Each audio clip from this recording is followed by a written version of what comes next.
he's gone now.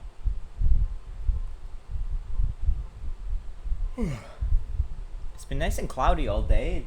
Threatening to rain, but it won't rain.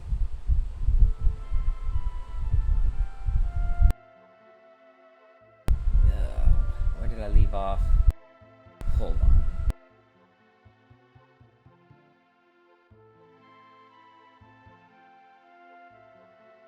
I knew I should have like gotten around to yawning properly before stream. Oops.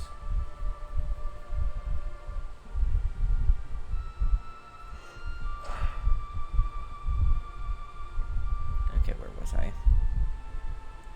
Don't I have a card for this somewhere? There we go. I might as well pen this in as... Hello everyone, it's me, Corin. Is it Corin? Who's Corin? Watch this as like someone I've known for like 13 years and I just forgot a name of like someone who's like super duper relevant to me. I don't even... 0802. Today is the 2nd? You telling me I'm getting 2 days in a row? I'm like actually getting something? No, I'm Corin from the Portmaster Discord. Oh, there's a Corin in there? I think I remember that. I actually have usernames as a secondary thing, so I'm pretty sure we talked a little about Godot 4. Well, I'm going to be talking a lot about Godot 4. And I'm going to hate every minute of it. But that's just because I hate video games. Not because necessarily Godot 4 itself. Well, I won't be doing any Portmaster Direct stuff, since I don't feel like setting up all the fancy units. I do performance testing like either after stream or when it's been a while and I need to like make sure things usably work on it, which right now isn't a big deal for this project because it's so small. Oh.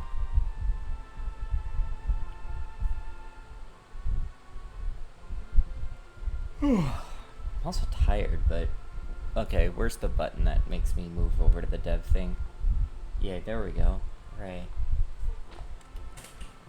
Yeah. Let me angle myself, and there we go. Hooray.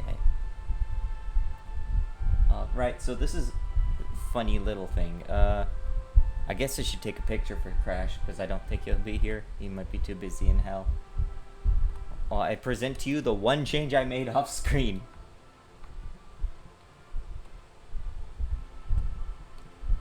Oh, the music's fitting. I don't know why. Maybe because it's eerie as all hell. Don't mind the, like, fucked up lighting. That's just because of the vertex thing. Lethargic as all heck. Probably gonna be mostly lurking, probably. Yeah, I'm gonna be lurking, too. Nothing says anything like the floating open oh, shit, I can't, like, there we go. I'm gonna have to wake up Feywing. I'm probably gonna either have him follow or I'm probably gonna be doing collision today, and I don't know which. In theory, I could actually do both, and I could do them very quickly, because of how I structured everything yesterday. Last time on Dragon Ball Z, I got the bootloader in, I got the kernel in, and then I got moving and turning in. And that's it. That's the whole game. I could just sell it now, I guess.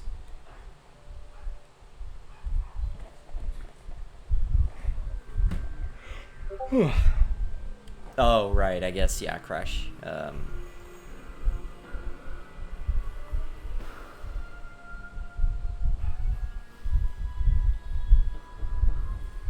What button is my screenshot fire? Oh god. Screenshot. Copy. Oh, never mind. Copy double? The screenshot buffer? Okay, there we go.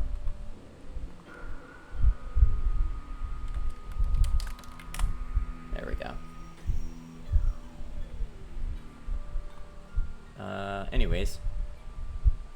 Collision's not actually that hard in this case, because I don't...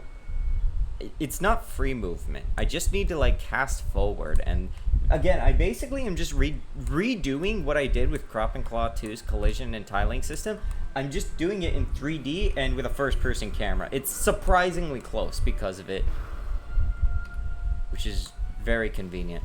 Like, I don't need to have a super duper anything fancy. I don't need to deal with making everything feel good because I don't care about how it feels.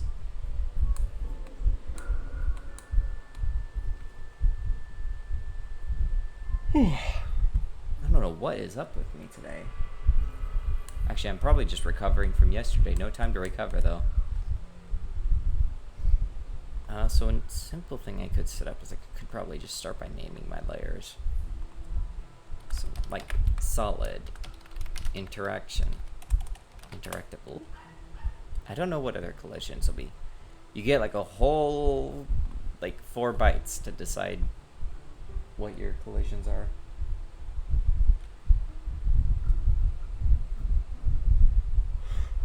I think it's also I forget to breathe a lot of the time. I don't know what it is. My lungs don't let me just breathe.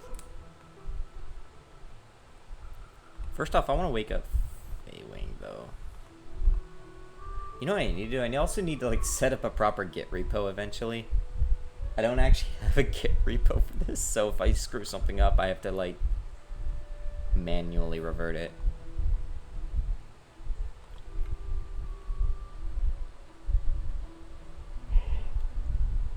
Right, okay, so I think I set this to, yeah.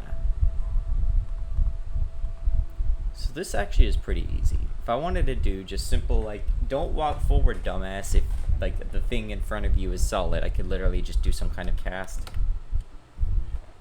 I think I usually use a shape cast because I wanted some, like, shape leniency or something in 3D, or in 2D. For 3D, I don't know if I want that kind of leniency. Maybe I don't know.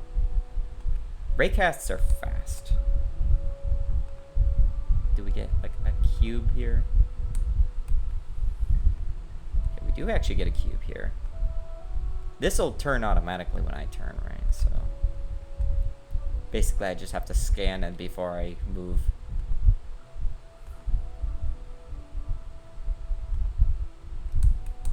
Also, yeah, these textures are temporary.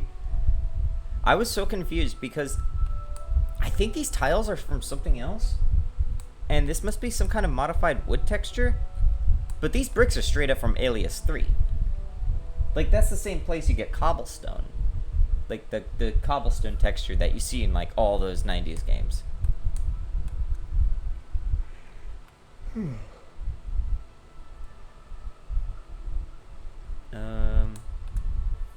Right, it's been a while since I've actually done any kind of shape casting, though.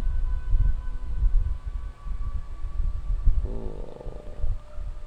Collide with areas, collide with bodies. I'm pretty sure this is considered a body. Is it? What actually is this? Please, like, show me the... Can you show me the message for more than, like, 1 second? Open documentation. Yeah, CSG nodes, import heavy CPU usage, blah, blah, blah. Oh, hello, hell music. I actually don't know whether or not... I mean, I'm sure it's a body. It's gotta be a body. Area is so generic, it's gotta be. What I did is took a ton of photos of stuff around my town, made my own tileable textures in GIMP. Yeah, I'd probably do that if I wasn't lazy. Argel knows, like, smart things about textures. Typically I just pull shit off the shelf. Or we have something... Is your fan blowing on your microphone? Of course it is. Why would it not be? Let's handle this over again. Is my fan blowing on my microphone? What kind of thing do you take me for? Some kind of streamer? It's a part of the experience. It loves too.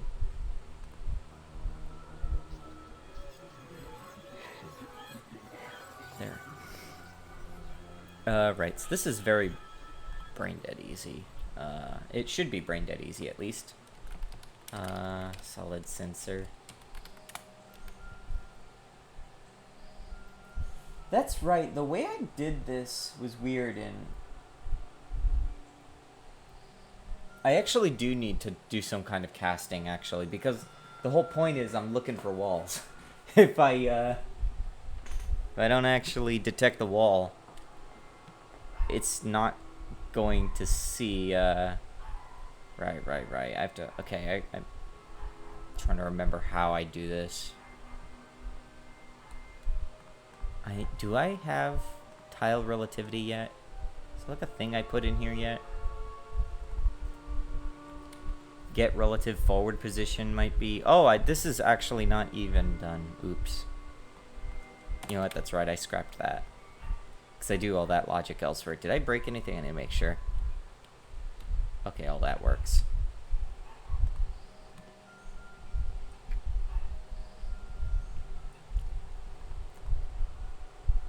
You know, alternatively, I could just not do anything. No, I want to actually get solid in first.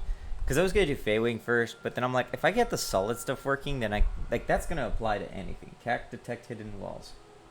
Cast detects hidden walls. No, there's a specific, you can set collision layers, so I can set up fake walls. Like, that is definitely a thing that could be done. So we could go full Kingsfield here.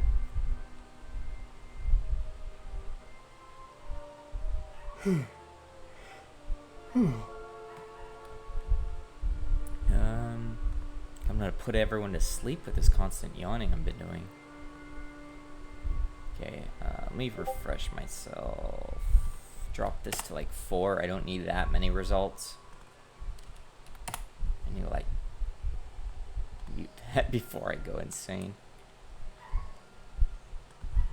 -1? Okay, so was this like you just go 2 units forward, I think? Okay, or units into the wall and just not what I'm looking for. Okay, -2 is forward. Why the hell are we all the way up here? What are you doing? Okay, there we go. So right, it's not very obvious, but right. That should, in theory, be pushing forward. And so that way, if like the cast goes through the wall and it hits the wall on that collision layer, it's gonna say, dumb fuck, you've hit something, so don't go. And I could just leave this here, actually. And I may need to like have it check behind as well, because that's a thing. Since this is only going to be checking forward, I could either have a second sensor, or I could just use the same sensor and mutate it. I guess we'll see how I'm feeling later. But I can do, say...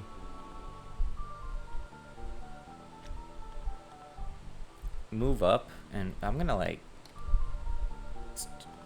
I'm going to throw this here, actually.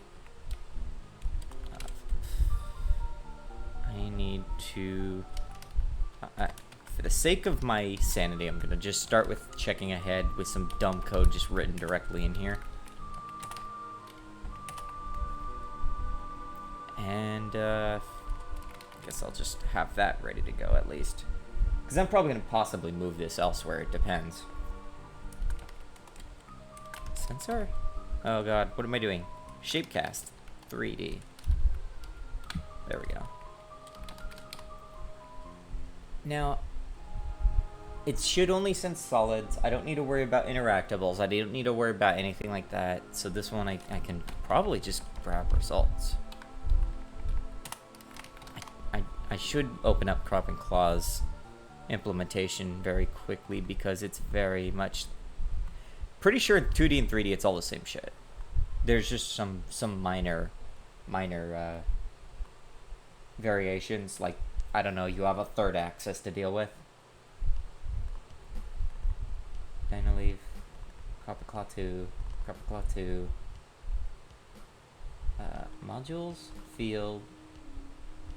Where do I stick this? Where do I stick this? Entities. I'm sure the player is a... No, it's actually interactions. That's right. Yeah, okay. So much like I do with tiles the other day, I pretty much have all my interaction code in Crop and Claw 2 just in its own static pile of functions. and that has made it just kind of out of the way. It is very good here, at least, because it means I could literally just copy the majority of this and probably actually, let's see how much of this I can just copy paste it. Filled interactable, that's, I don't want that. You know what, I may not even need this, actually. Hold on. This will be good if I need to get to this game's interactables. But don't I have... Is facing... I'm actually just looking for... Oh yeah, here we go. Drop that. Don't need to worry about that. Don't need to worry about direction calculations. That's entirely just a CNC1 thing. Sensor adjust. I don't need to worry about that. Oh, it's actually just this. Is facing solid. I'll just mark that.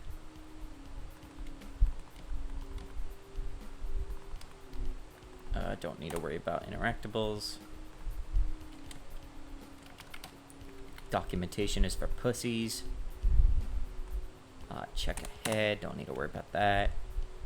Is facing solid. I could just throw that somewhere here real fast.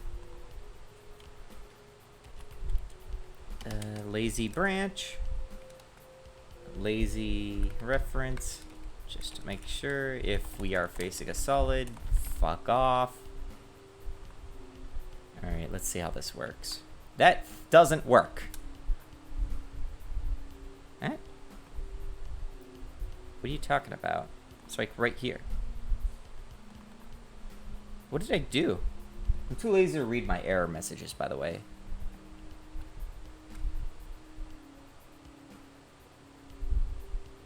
Yeah, but what? Is facing solid? Well, no shit. I'm not talking about something from GDScript. I'm talking about it from here in the thing. What the fuck? That. What the hell is going on here? I probably like... Oh, it's Shapecast 3D, dumbass. Forgot to change that one part. That is... Okay, I can move forward. Can I move forward here? I cannot. See, that okay, well, collision was easy. Quote-unquote collision. I'm using collision very loosely in this case. I do need to make it so I can stop the backing. Because clearly that... Interesting! Oh, interesting. It looks like the solid only works from one side, so... I guess if you go out of bounds, you could just walk back in bounds. Anyways, that's brain dead easy at least.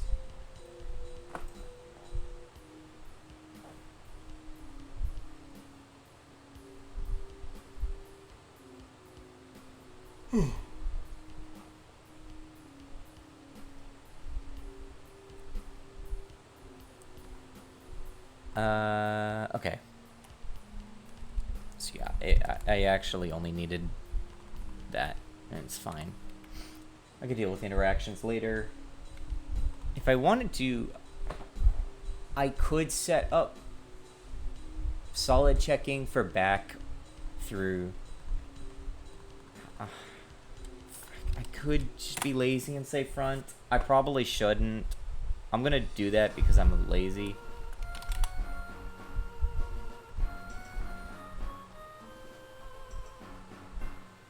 -2 should be +2 on this one. I could say solid sensor front. And solid sensor back. Copy and paste all your code. Okay, we're good. There, now this has impenetrable physics, and it's probably really, really cheap. I don't have to do any wacky calculations. It's just you check a raycast like one frame, and then you move. Okay, well that was nice to just get out of the way. I can have things with their own solid checkers, like where is my red marker? God damn it. Now you have one-way wall traps. technically doable.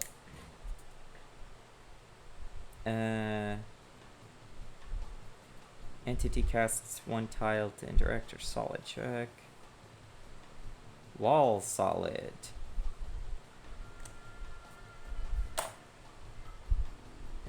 Speaking of wall solid, I can actually go over here and I should make sure that the same principle is gonna work here. Let me just set up like some kind of, I could say area 3D. Like I could actually just have this be an area 3D solid.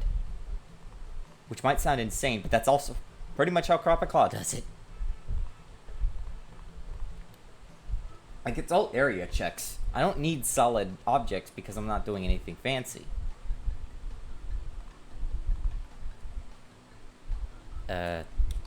Entity test, whatever. So we can move our OpenGL to make it solid here. Shape? Oh my god. Collision shape, was it? Yes. I can just throw a collision shape. Where is the collision shape? Oh, why is it all the way over here? Oh, because I'm a dumbass, right? Okay, okay. So this, yeah, got a little shuffled around. Transform. Move that over there. Where the hell did it go? Where the hell did... Oh. Move that. Okay, now I can just move this back over. Just pop it right here. Maybe raise this up so I could see it a little better. In theory, this should now be considered solid.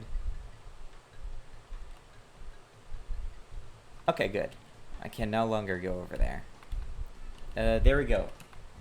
And that's another thing about this, like, CRPG movement. It's so basic. It's so simple. It's so not CPU intensive. Like, this is the bare minimum use of what you might call physics. I mean, you could probably even make it more efficient by just, like, making it all data-based. I'm not going to do that because I'm not insane. Not yet, at least.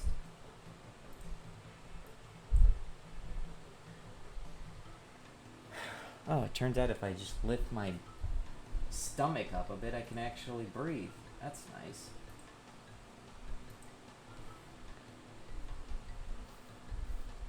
Okay. Okay, well, solid just... Oh, right. Entity solid. I might as well just mic that on my funny little card here. It's really funny how much, like, all these tiling systems kind of share a similar philosophy. At least, like, that solid took no effort at all. I could make it a little more flexible, but I'm not even going to worry about that right now. Like, I could remove checking solids like this. Fun fact, Crop and Claw 1 actually had area checkers all around the player. But here, or in Crop and Claw 2, you move, and then it will actually do a thing. If you move, like, before it moves, it'll actually move one sensor. So you only have one solid sensor, and it just bounces around depending on which direction you're moving. Oh, I might mute in a second. I think someone returned. But, but yeah, so solid works. I can do various tricks with that. I could even, like, toggle the solid flag if I really wanted to on something. If I wanted them to, like, become not solid. I could even make a noclip. In fact, I have the debug thing, so I could do noclip. Oh.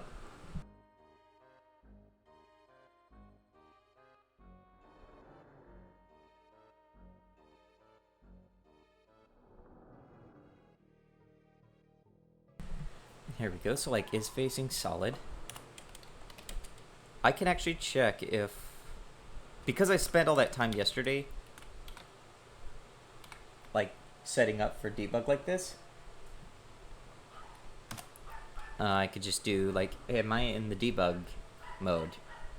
And if true, there we go. I can just have a noclip.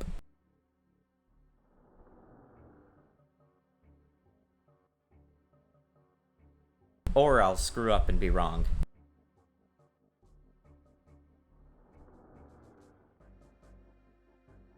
There we go. And I could change this so I have a no-clip flag. This is why I set up the debug setting earlier.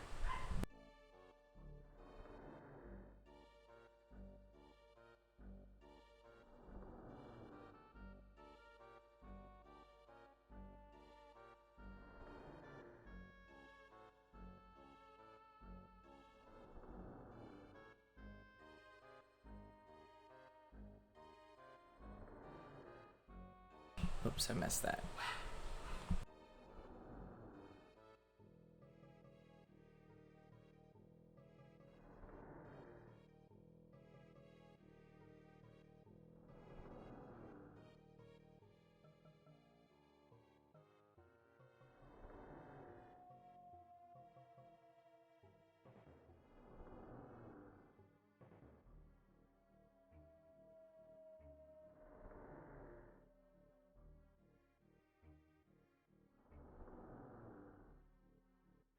Oh, I was muted.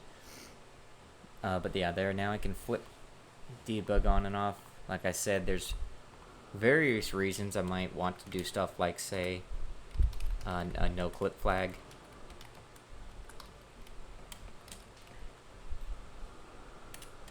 And I might want something like no-clip,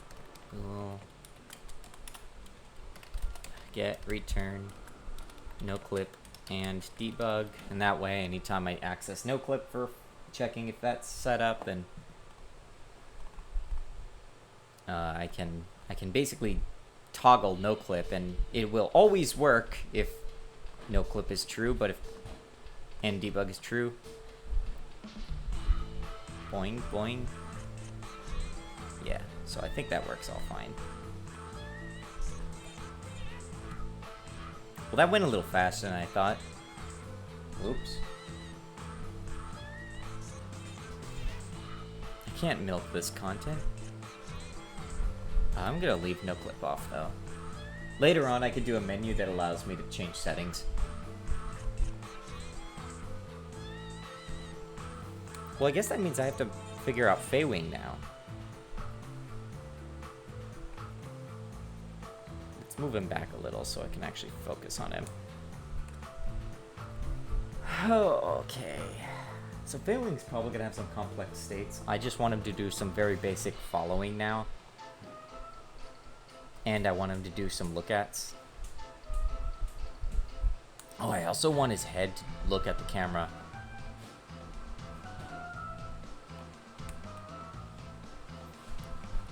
So first I should go set up his animation so he flies again, because that broke at some point.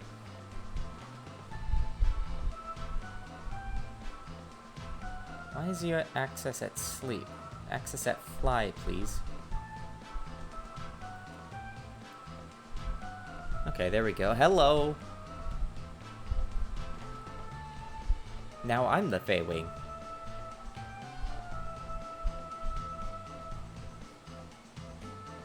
I guess we won't really see his face rotate towards you very much. Mostly because of a rigid movement. But still, it's a nice touch. But John, you are the Feywing. I guess we could also just make it so he looks at you when you're close.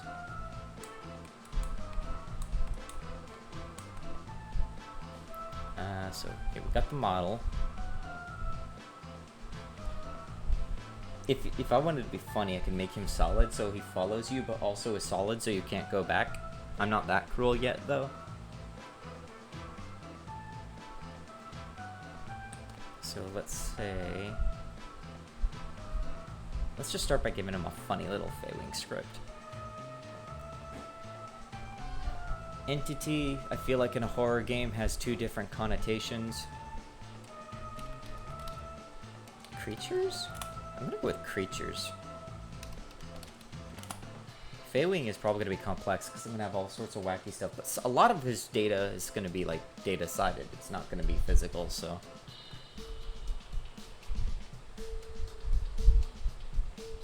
This is the Feywing route.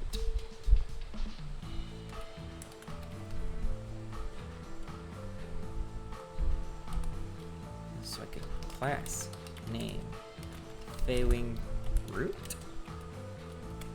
Do I call this a player route for some consistency? It looks like I do. So now I'm gonna have to have, like, because we're gonna be dealing with such low scope stuff, Feywing is kind of important. He's going to probably just have access to some of the stuff the player is doing.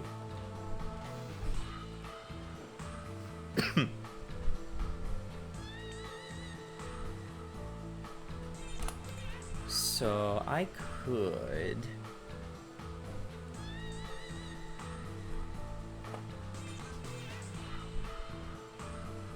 anytime the player starts moving, of which maybe I can actually write another wrapper here. Do move. This will actually let me do some funny stuff here.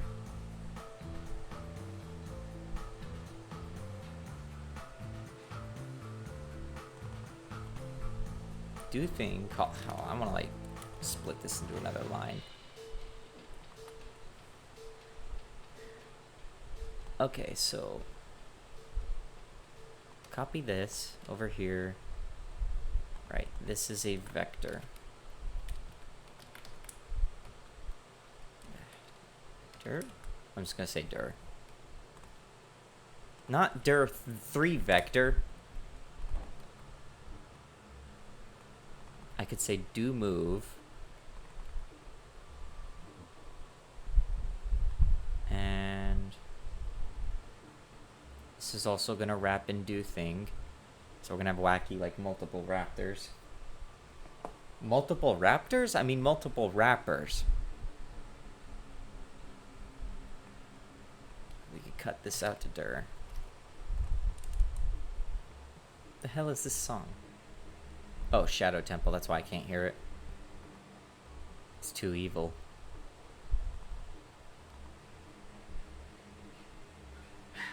Do move. And I can instead just pass in the basis that I want. Do the opposite. I hate small dogs. Every small dog needs to be outlawed. Multiple raptors would be good though. Feywing raptor confirmed?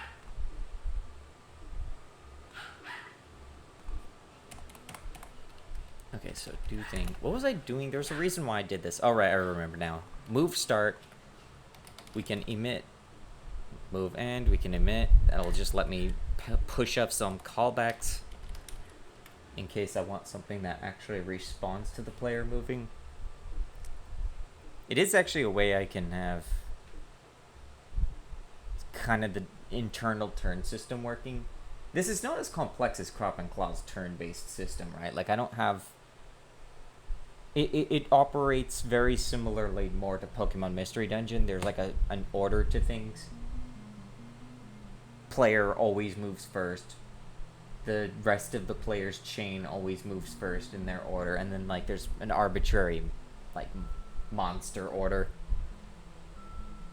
That's a lot easier to work with than, like, how Crop and Claw does it, which is literally a CTB, Final Fantasy X system.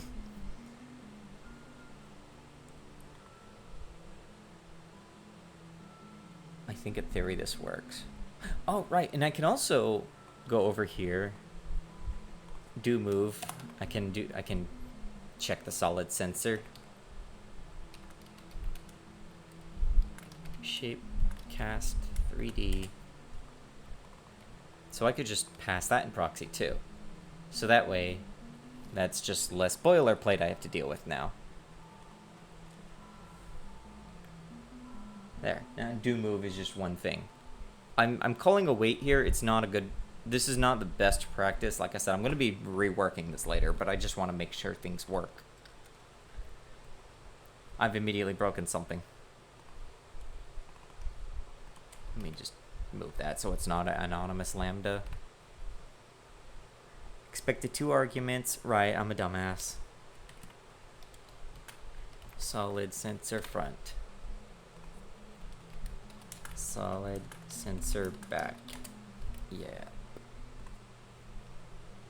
Boink, boink, boink, boink. Do we phase through the walls? We do. What did I fuck up? Is facing solid. What the fuck did I fuck up here? Or do I just... And not game state debug. Return. What did I fuck up here? I fucked something up.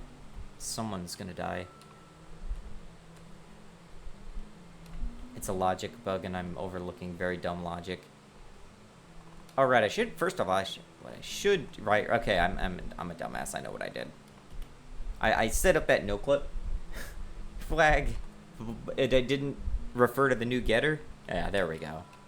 So it was in debug mode, and that means I could have just walked through stuff. I didn't want that to happen.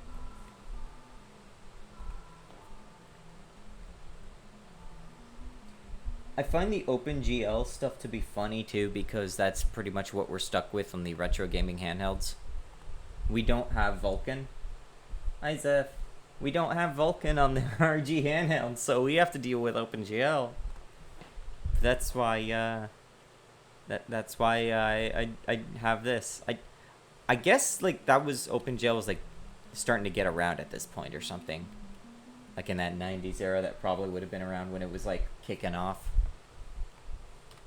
I don't know why Windows didn't just use DirectX for their screenshot. Screenshot? Screensaver. Beep, beep, beep, beep, beep, beep, beep.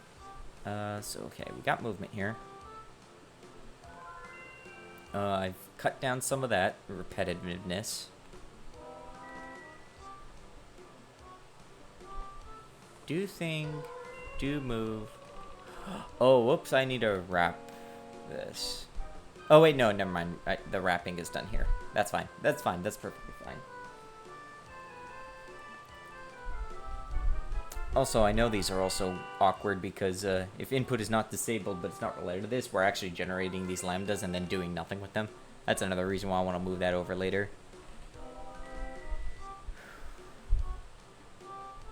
Okay, now comes the weird part, which is Feywing. So I basically have to have him paying attention to the player at all times. He's gonna need he's always gonna be in the map, even if he's not immediately active or doing anything. So I'm just gonna be lazy and here, you can just have the player route. This is one thing that's nice. Crop and Claw 2 has a very complex series of hierarchies of stuff going on. So I have to like dynamically grab stuff all the time. Here it's a lot simpler. I can just like link stuff together and like use Godot like everyone uses Godot. I don't have to be doing all these hoop jumping things. I think that's why a lot of people tend to stick to like action platformery stuff, is because it is easier to just set everything up. A lot of like turn-based games with a lot of complex map loading and like general entity management or whatever, you have to do so much overhead and like system stuff to get everything to work in a way that like you can easily go back and clean up and like change and like it'll affect everything. Or I overcomplicate things. It could be that. So when we boot up, I actually don't want to, I kind of don't really want to directly link Feywing to the player's signals. I could do that. I guess it doesn't hurt. Like, does it hurt? How many people would, like, be mortally wounded if I did it this way? Because, like, I hate signal management in the UI. I'll do it if I guarantee, like, always need to use it, but sometimes I don't want to do it.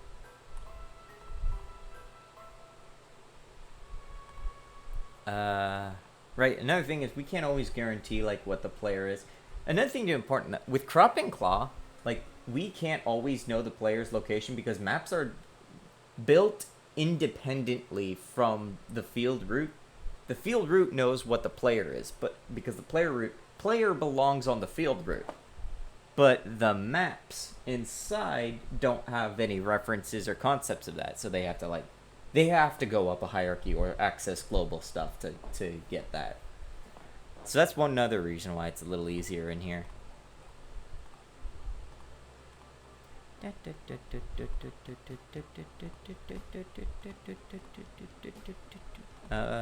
Where's the player? There we go. I could set this up to also be a marker. Like a, what is it? Marker 3D? Yeah. Just, I don't want to create a marker 3D. I want to turn Feywing into a marker.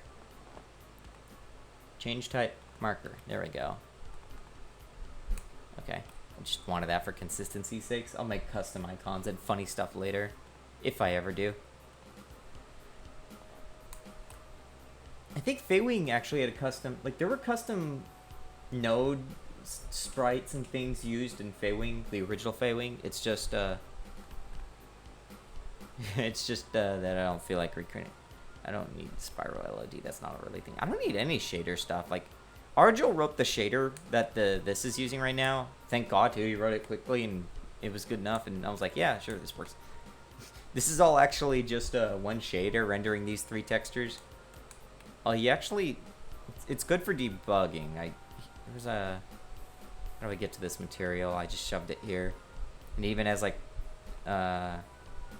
orientation lighting, which lets us see the axis at a glance. Axis. Exo. That is some 80s shit right there. Holy shit. Illumination. Okay. So anytime the player moves, like Feywing should be able to move to the prior position.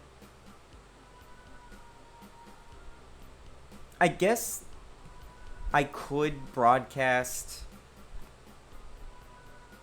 Well, no, what I could do is when we start moving, like Feywing does have access to the player's location because he just has access to all the player. I could just do some ugly OOP normie stuff for now. Or yeah, for now, just for now.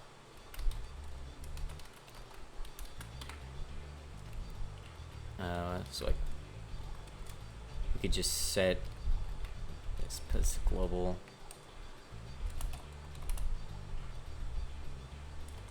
And fuck, how do I want to best do this? If I do something with subnodes, I could do some signal nonsense. Another reason why I actually like to cut out like wacky node hierarchy stuff is because it gets really, really bloated when you have these little arrows. And this sounds petty as hell, but it feels cluttered. I like it when I have only one parent node and then all the other stuff is just kind of handled internally. And that's why I don't like using child nodes all the time. Like, I don't want to just make, here's like a data node or whatever. Like, that gets so messy so fast. It drives me fucking insane. And that's like another thing. That's why like I set up this sort of prefab system for Crop Clock too, is so I can modularize the data without having to like switch out like child nodes or anything, or like I do custom graphics drawing so I don't have to do nonsense with changing nodes and sprites and all that. It's just irrelevant. That's why they use the chair set system, the car set system, whatever.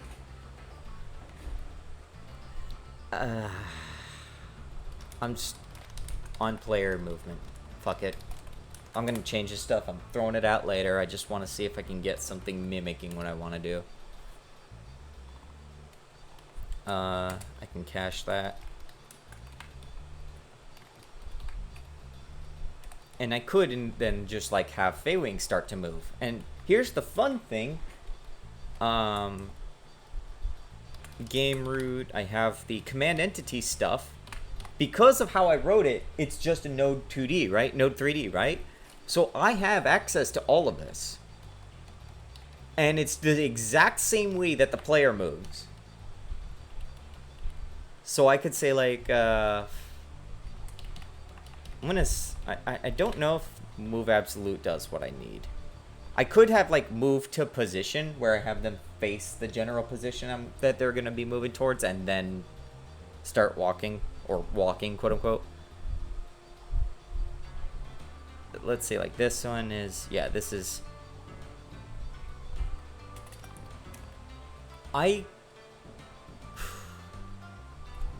static func move to position.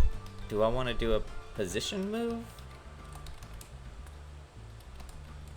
Move world position? I don't know. Target 3D. Because I have a lot that are like based on move in this direction, move in that direction. But I want the player, or I want like Feywing to actually move to where the player is at the point they start moving. This way I can have them like move in parallel and it's Pokemon Mystery Dungeon like.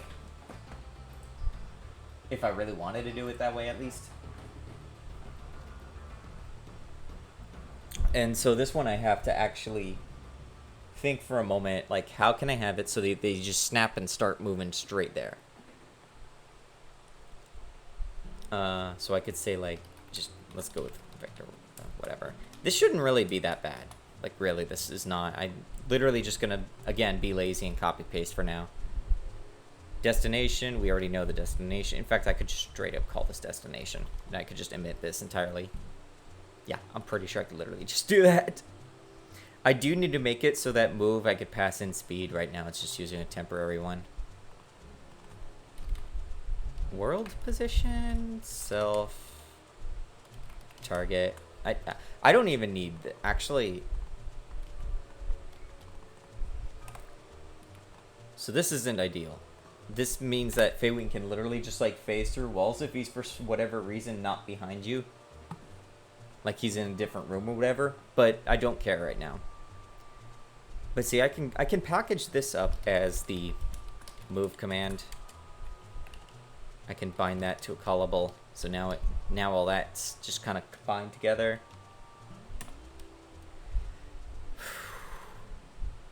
Now I can, in theory, I can have Feywing also have his own like start and end. Care about it later. Yeah, that's pretty much it. So I can prep this like move command.call. And I could have it await if I really wanted to.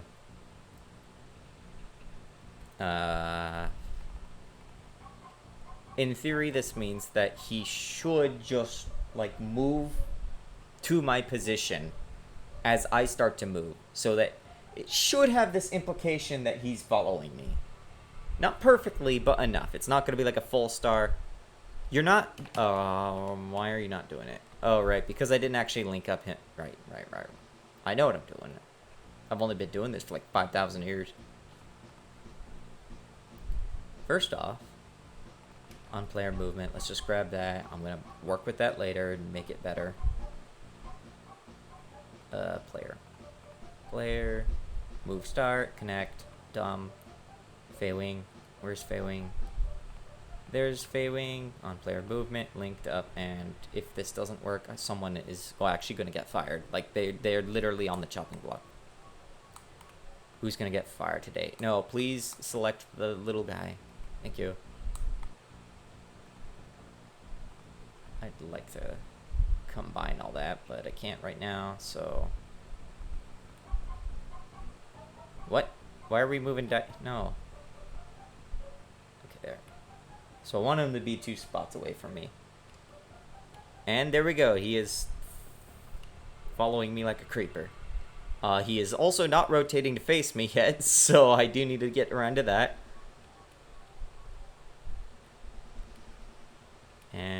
But yeah, because of the like strict cardinal like directions, it just works. Ah, look at that lighting. It's all weird. I haven't like set anything up. Actually, the lighting was like, I think he was inside the lighting in that front spot. But yeah, so that's prototyping that. Approaches you backwards, power move. Yeah. So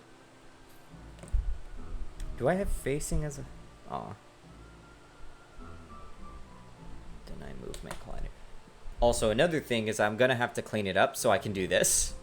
Right now, we can just kind of walk into each other. So I either have to have him move back, and if he can't move back, then you just can't move in his space, and then I have to hope that doesn't cause gameplay problems down the road. Because that very much could be a design issue. Why is the garage opening again?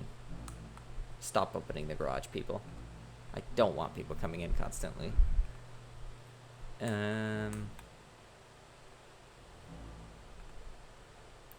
Visibility changed. I'm gonna have to look at so many optimization tricks for this goddamn hardware. Because, like, since everything is gonna be so closed in, I think we can get some good graphics even on the RG handhelds. But you really still do have to optimize hard. When I last messed with it, it was still running at 60 FPS.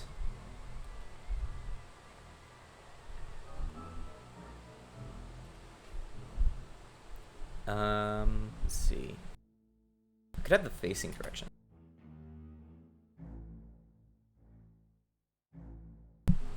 And then this stuff I'm going to move out to a different script at some point. I could call this like the player relations script, and he just pulls from that.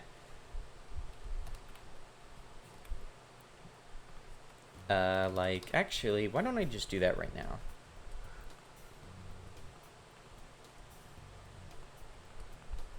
Because I don't know what I'm doing. What am I doing right now? Feywing root. I could have like this, and then I could pass all that in there, and I could just use those scripts. The only thing is I still have to link them up a bit due to signal bullshit if I don't try to be lazy with that. I don't remember what introduces signals. Like, I don't remember where signals start to appear in Godot. Like, do they appear as high up as object? Can I, like, get to the... Hang on. I don't know how to search without having to... Oh, here we go. Object. I want to, like, know when you have access to signal. Oh, my God. Signal? Oh? Each class may define new properties, methods, or signals. So I think signals are actually as a part of object, which is really high level. I keep misparsing you saying Feywing route as Feywing route. The Feywing route is how you get to the Feywings forest. Yeah, because the connections and right, okay. Well, that's nice to know. If I really wanted to, I could do some really stupid bullshit, I think. So let me try this out. Like, Feywing player relation. That's not an accurate script. I'm gonna change that. But I'm gonna, like, move this out a bit. So I'm gonna say, like, instead of signal linking here, player root, I want to disconnect that. What I want to do, the Feywing root is in this folder. So I could just do, say, like, I don't even need, because, like, I could do my statics linking here. So, like, FW player preload Feywing player relation .gd. And in theory, I don't know how exactly this is gonna work, but Because a signal under the hood, these are all just callbacks, right? It's all just functions. Oh, I do need to pass in that, though. That's right. But I can do that, too. That's fine, actually. So I could do, like, player root. In theory, I can also actually do, like, Feywing root. And I could actually just link it in this way. It's kind of jank, but whatever. So I split stuff out like that. In theory, and I don't know if this is how this is going to work. I'm trying something new here. I don't need signals. That's not what I'm doing. I'm not trying anything new. This is old stuff. I'm actually the most... There's no whimsy left in my life. I don't even need target position. I could go Feywing player dot on player movement. What we... Oh, right. I need to actually mark these as static, because these are static now. These are not going to be used for instant stuff. Right, I need Feywing reference here anyways. What are you lying about? Why are you lying? Opening counterpart. What the hell are you talking about? Oh, hi, Mark. What are you talking about? 8, 9. What? Could not parse. Oh, it's because I fucked this up. Right. I'm still like in the middle of changing this. So I can actually... Could not... Well, I'm getting you. Hold on. So we know where the player is. We're going to assume that the player is linked at this point. Move start. Let's connect that to this. There we go.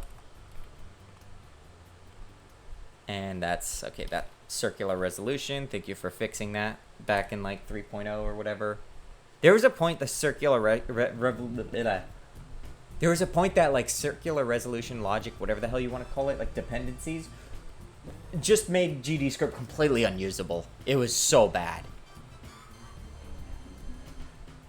So in theory, we should dynamically link to this now. And there we go. So I've actually moved all that logic out, but I did not even need to go and like make a child node or anything. I'm just using static functions in a script that I just linked in.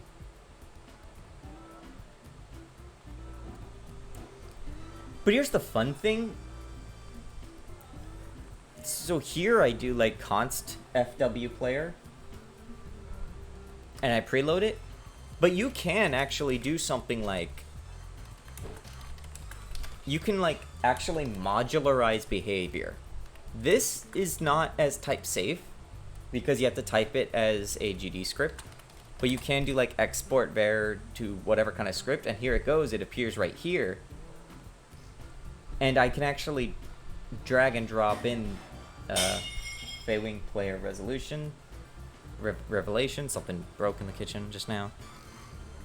And so instead of like referencing Feywing player directly, I could actually just put in like this, and in theory this should work. Yep, same. And that's cool because since this is not constant, you can switch this out. Or you can have two instances of this same node, and you can actually like write a different script. As long as you always have like, you know, like it has to have on player movement, right? As long as it has that, this just works. It's like once I realized this, I was like, oh, that's gonna be super powerful for things like resources, for like modularizing skill behaviors and stuff. Once I realized you could do that, that was like when Crop and Claw 2's code base really started to come together.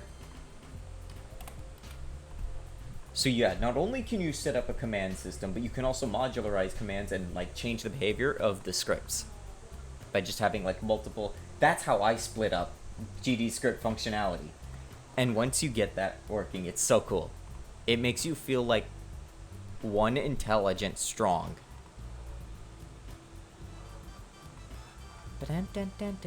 Anyways, where was I? I was supposed to be facing the player.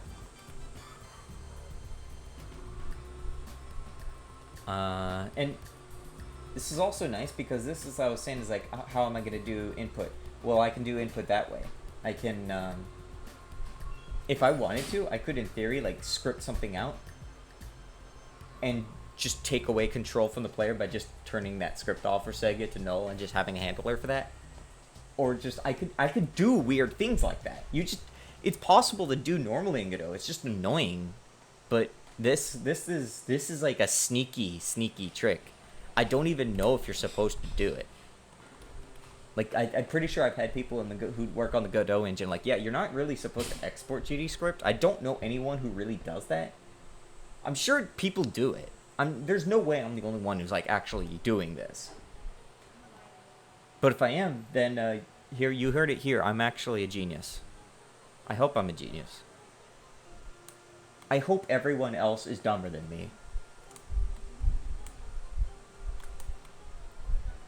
What was I doing? Right, I was gonna have them face the player. Okay, so go away map, go away that. Feywing and player, that's all that really matter in the world. Time to make a YouTube title with so good it feels illegal for it. I did something like that. I don't remember exactly what I called that video. It's not very good, but none of my videos are that very good. I think I had something like how to like achieve nirvana by like doing that basically.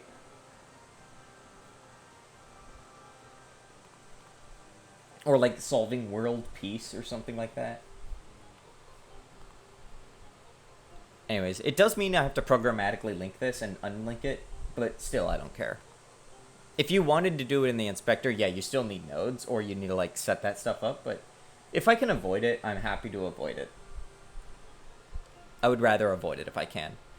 I don't like having one monolithic script. I know some people are like, oh yeah, it's easy to jump around that way. I don't like doing that. I just need to chunk things up, and especially if I'm going to share functionality and code across multiple entities, I want to be able to modularize that.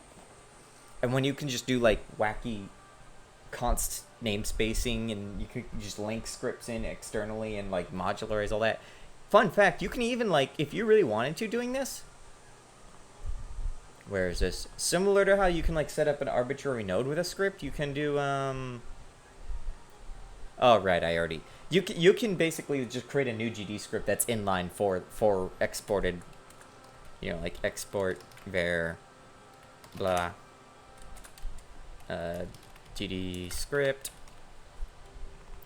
and I could say, maybe I should make this actually readable, like scr dot do funny. It's not going to correct me that this doesn't exist because it has no way to do that. It's like, again, the autocorrect's not meant for that. But I can go here and just embed new GDScript. You're really not supposed to do this. Static func do funny print hilariously. This works. I'm not even going to correct my spelling. And you can see it works just down there. So if you're ever wondering, like, how do I write like modular code without having class hell, that's one of my secrets, my open secrets, is just be willing to export out scripts and write things as you need them. And you can, and then you can, you know, like I said, you can do them with files or you can do it with inline GDScript. It's really no different than like when you set up a node that's just baked into the scene. Anyways, I don't actually want that now, so I'm gonna kill that. I don't want scr. I don't want do funny. You can also do some nesting scripts. I actually do that because I need to for Crop and Claw 2 for like how I handle certain behavior wrapping, so I can kind of chain effects rather than or I can have like a cascading wrapping of, instead of having skills that are specifically for summoner, I can have the skill use normal scripts and functionality and all that, but then I could have its initializing one just a script that like reacts differently if you are summoner or not. And it just branches, it just like gives you an error message if you're not a summoner, and it'll just say like, you're too dumb to use this. And if you are a summoner, it'll call a meta value script in that skill. This is like insane stuff. Like once your brain like can conceptualize this weird recursive trickery, you can just do so much. It's intoxicating. It probably should be illegal, actually, now that I think of it.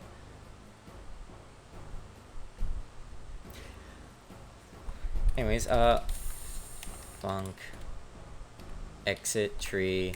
I'm gonna just do some cleanup because I'm nice. I'm pretty sure this is not gonna be necessary. Is that how this works? Probably. Hopefully. But now, I can go here, and in theory, I can like gradually tween rotate towards the player, which I'll probably do. But for now, I'm gonna have them just directly face the player on the Y, and hope I can figure out how I do that, because I hate math. Anything rotation math, we saw where that went last night. Face? What was it? Transfer. Ah, God, I always... Oh, right, it's look at, maybe? Transform 3D looking at. I don't know what that is. Maybe I'd be funny here. And also, of course, I could do the animation logic in here. See how I'm just breaking things up so I don't have to look at it? Like, that's my main goal, right? I don't want to look at anything. Like, my eyes get really confused when the more code I see. So the less code I see in one given moment, the less likely I'm about to get scroll-brained. Rotate on Y, look at, go to 34? Go to 34? I'm gonna be waiting forever for that. How to look at in 3D only while... I'm glad I'm not the only one that has this issue. You can change the vector you're passing the look at so the Y difference equals it. Coding blindfolded. Yeah, good fucking luck with that. Use the look at method and afterwards set rotation X and Z to 0. Okay, that's like... That it works, I'm sure. It probably looks dumb and ugly, but fine. I'm not judging. I don't want to do anything. Because this will have the player... This will look like at the player's camera, and I do want them to actually look at the... I need to actually have a reference to the player camera.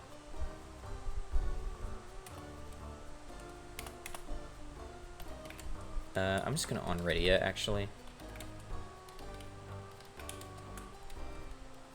Camera. Camera? Camera. Yep. Where are we? Where'd you go? What? Oh, right, I'm in here.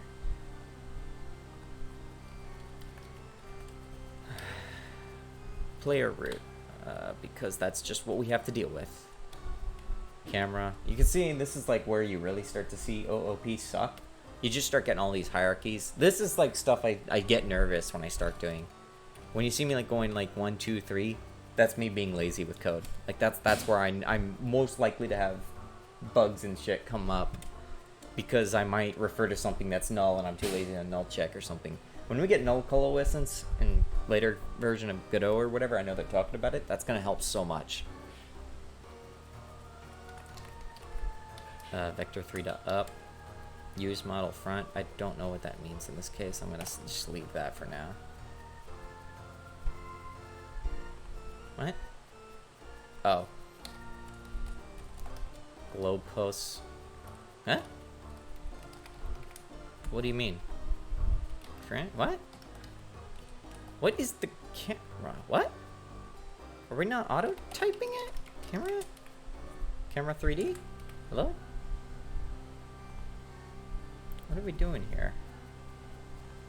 Oh, that was also throwing me off just now. Yeah, okay, so we... Position, yeah. Global position. Okay, sometimes the auto typer likes to identify it. Sometimes it doesn't. Who knows why? So this should be wrong.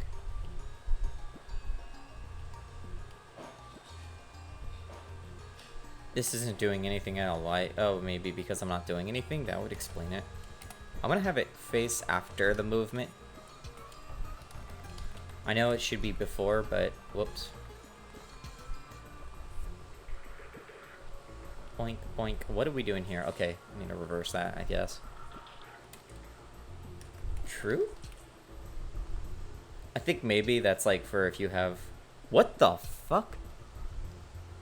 What happened to you? What angle are you at? It looks so weird. Wait, what is happening to you?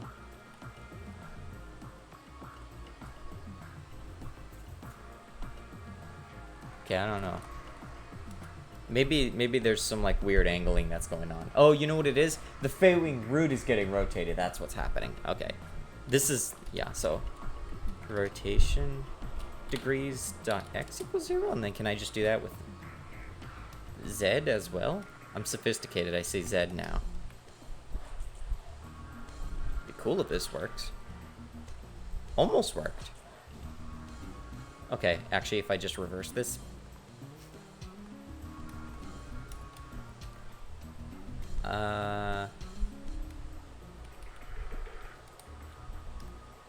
At this point, I really should just set this to... Oh, I just... Here. Set that to a vector 3. 0.0. We'll multiply then -1. 0.0. Let's write this Lispy where the parentheses end with that line. Okay, or you can just lie to me and be an asshole. What? Why did that happen? What? How is that wrong? Oh my god, man, it's because of the bullshit, something stupid, dumb or other. Maybe this like low effort version is not gonna work?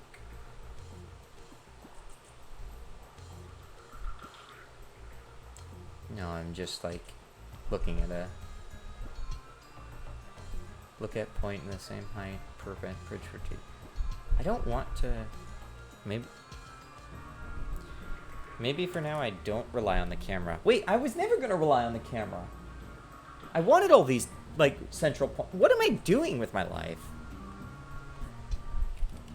Let me just, like...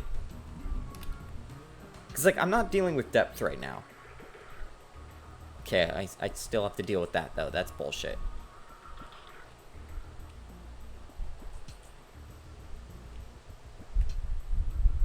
Why are you so shy? You are so shy, Feywing. You were anything but shy in the previous game. Okay, what is the other way? Or set the y coordinate from the point you want to look at to the same... What?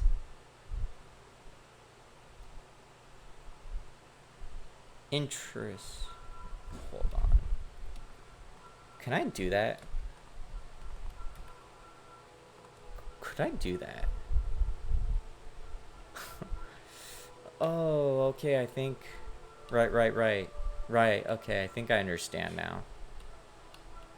Yeah, I mean, that's not gonna work for this, I don't think.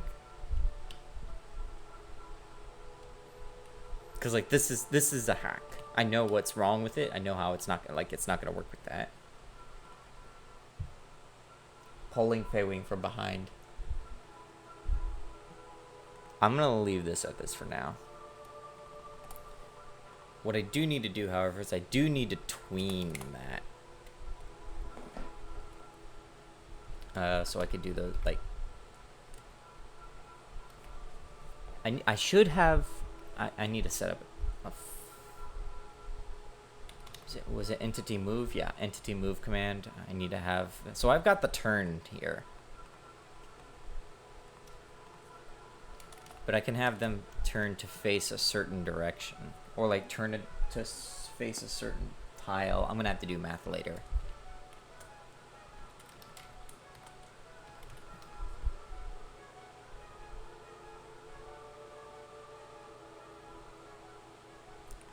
Either face tile or face position. I'm gonna go with face position for now.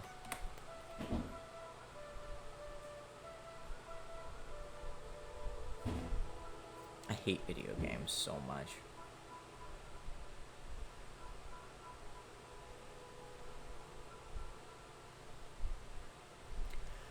This is going to be a bit of a weird thing to figure out properly, so let me just fake it for now.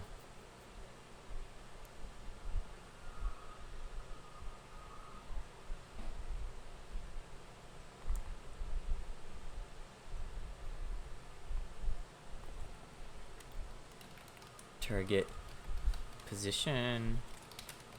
It's kind of not great, really. Wait. Yeah. Target position. Let's face entity?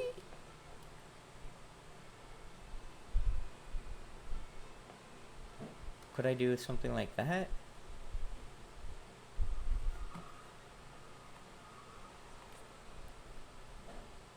Look at destination?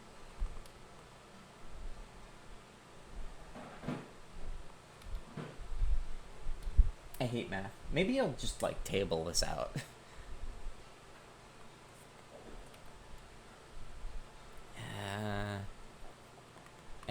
See like them. I can do architecture really well. The moment you give me something mathematical and spatial, I just suddenly crash out.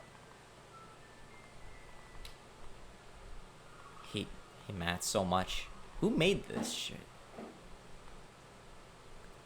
Am I gonna do the look at method? I think I'm gonna do the look at method, maybe. Can I pre-calculate the look at? How can I like pre-calculate the look at?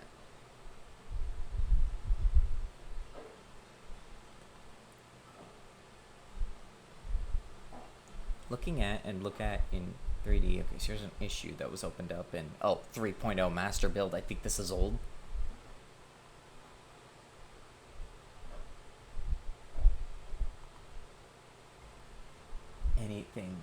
Anything math related.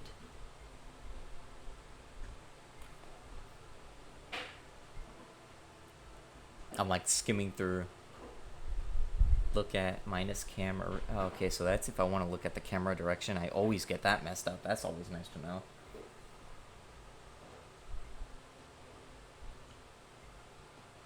That's I don't think this is gonna work for what I want.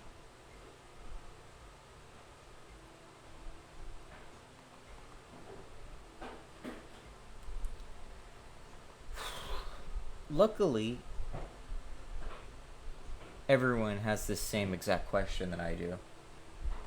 It's just that everyone also like either gets an answer that I don't want,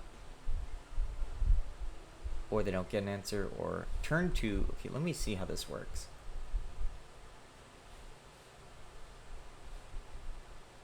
What?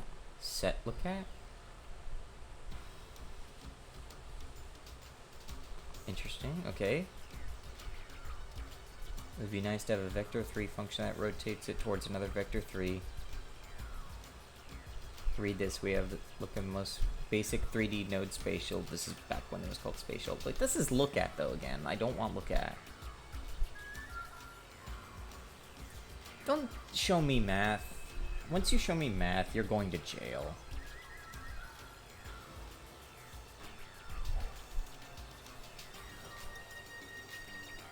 Vector 3 slurp.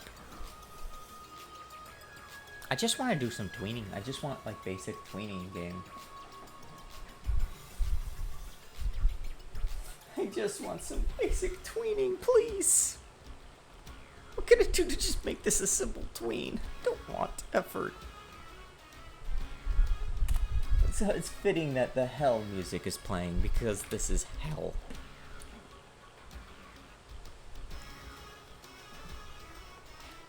Okay. Let me just like, what kind of fun stuff do I have here? What options do I have?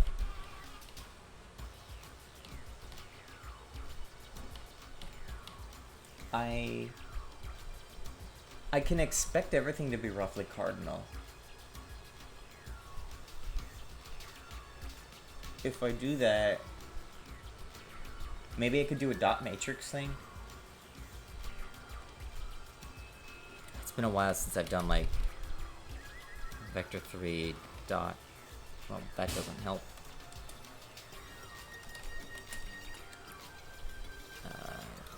0, whatever.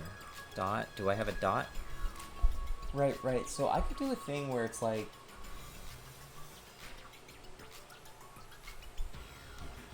I think it's like starting, like the gears are starting to turn. I remember having a lot of issues with dot matrix for cardinal directions though,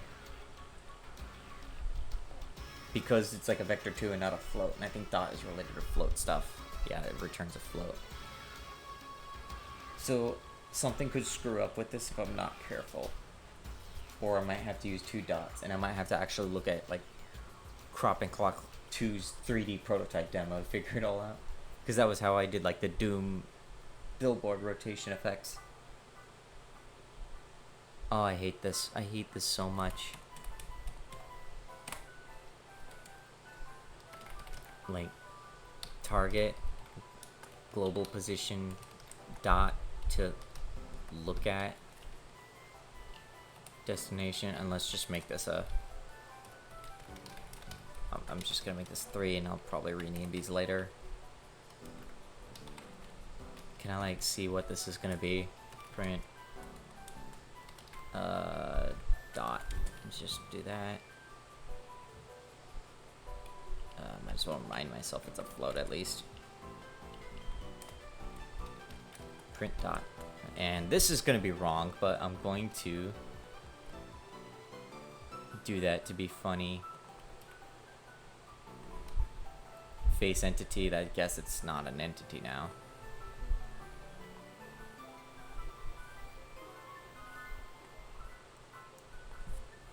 Hey, wait. Whoops.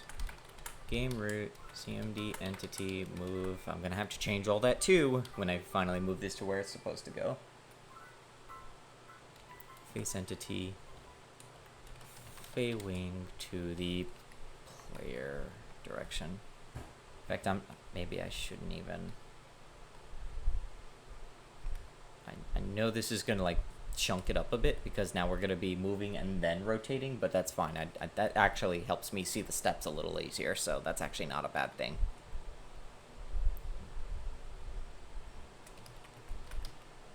Feywing, player, root, global.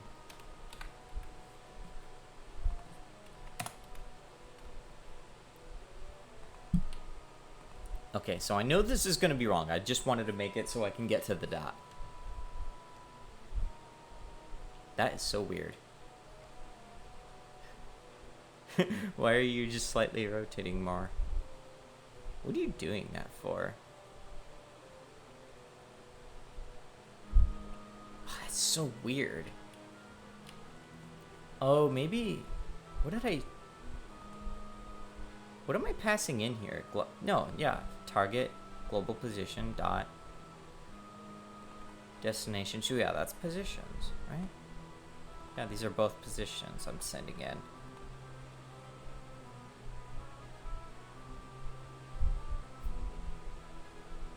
I'm gonna meditate on this for just a sec. I will be right back. I feel like I'm on the cusp of something, but I can't map it. It's almost there.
think I've confirmed that math isn't real.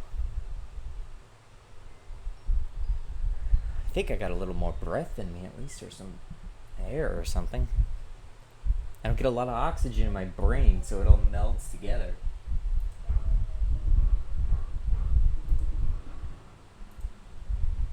Whew.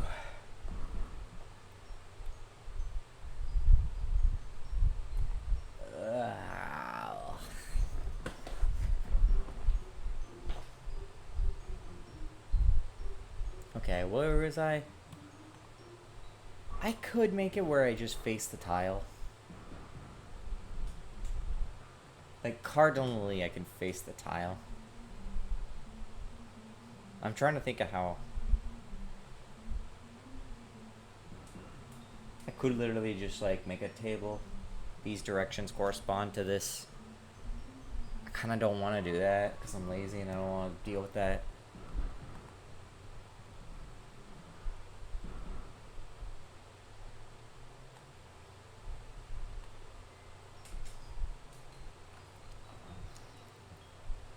There's, I guess the secret is I could comment this out just to not look at it. I could just, for now, I'm just gonna say fuck it. You can just Feywing.look at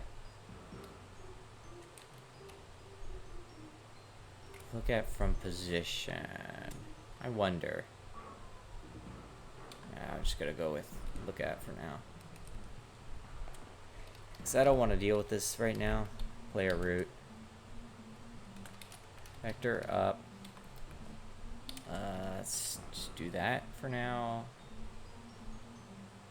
Yeah, you can kindly fuck off. Global position. And oh yeah, that just does the job for now. It's not perfect because that. Like, it's still snapping. What I need to do is I do need to make it gradual. By the way, I kind of just solved this by accident. I kind of just realized what I did. But yeah, like I said, I'm gonna need to, like, still know how to. I have a really stupid idea. Hold on. This is stupid. Let's just store a temporary buffer for rotation degrees.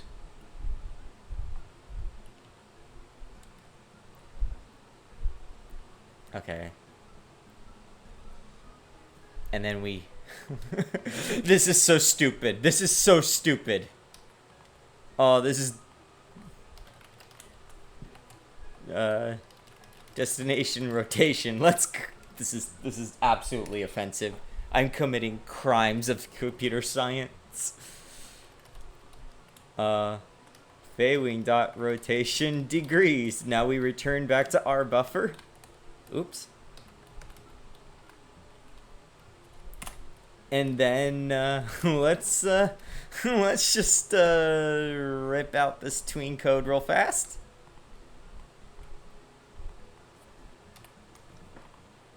Really, I don't even need to do, like, the whole thing. I could just do Y. I believe.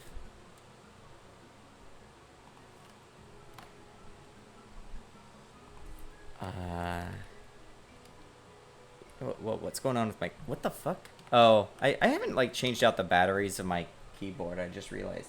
It's not stupid if it works. It's more like stupid code works. So I could, like, set this to the destination rotation. And then I just snap it to make sure. And then I have to figure out why this is bullshit and lying. Yeah, because there's no target. This is absolute. If this works, I'm gonna fucking laugh. That's so stupid. That's so stupid. Because I can't pre-calculate it. I would like to pre-calculate it, but I don't know how to do the calculations. So instead, I just allocate a buffer and I just do the look at, which will snap it and then I just snap it back before the frame's even like gonna change. I could just copy in the Eulers, and then I can pass that into between. I shouldn't have to do this. Like, this feels awful. But at the same time, like, fuck you. If math wasn't hard, I wouldn't have to do this. So this is math's fault. Like, I can't do anything about that. If math wants to sit here and be hard, well, then fuck you. I can't. I'm gonna do this bullshit, and you're not gonna stop me. Cry me a fucking river, math. Fuck you. Oh god.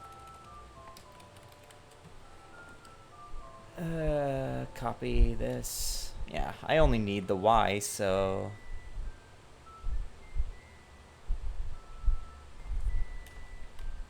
Oops.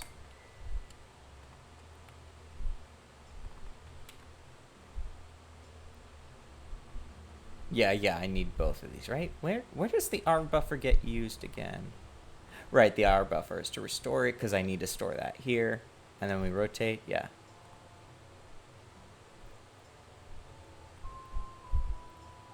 And then see what I can do. Yeah, if math didn't want this, it wouldn't have existed. Yeah, fuck math so much hard. So, this is the move command. All of this is rotation related. So I am just, yeah, gonna continue to commit computer science har. Copy. Destination is copy that. Target.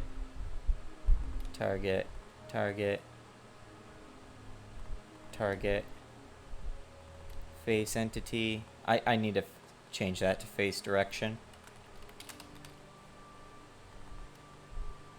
Face point? Face world point. Oh wait, face world point. Hold on.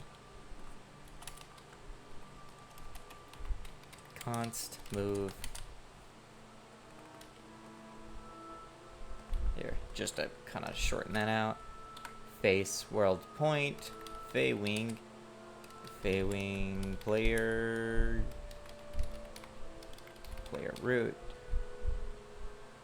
dot thing dot global piano.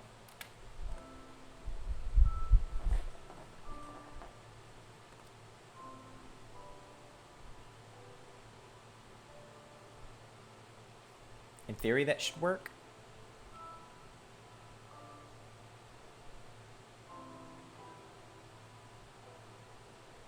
Whoa! Well, see, that's the issue I'm running into here, where we just have to, like... There's a way to fix this and, like, easily fix this, but yeah, since, like, the rotation's doing the, like, positive and negative thing, sometimes it can do some weird stuff, and it's mathing so that we're, like, 0 to, like, 260 or 360 or whatever. I know why that's happening. Like, mathematically. And there's a way... I'm pretty sure that Godot actually has, like, a function to fix this. I'm pretty sure this is, like, common enough that they have a tool for this. What was it? I don't know, for 360 rotation clamp? Like, I know there's a way to do this.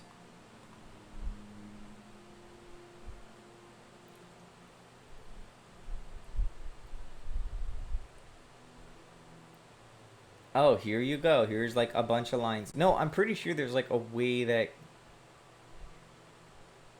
Like, Godot has a way to do something about this to prevent this exact issue from being a problem. Games do have a way to get around this. I know it.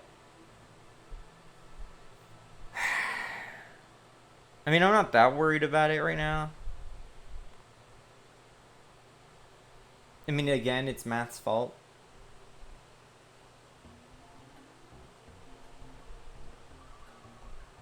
Absp?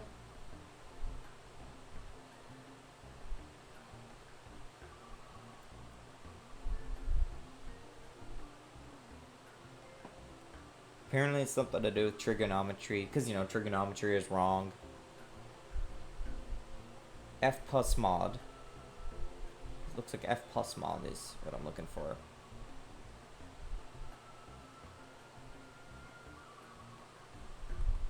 Oh, rotate towards?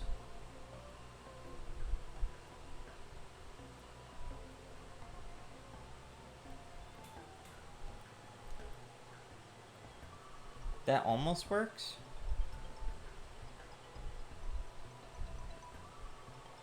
I guess rotate toward is how I would do this if I wasn't lazy.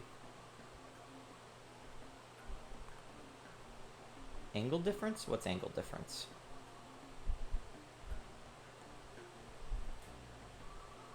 I'm probably not going to be able to tween. I probably will have to switch this over to a different method, but for now, Feywing can spin around. I don't care.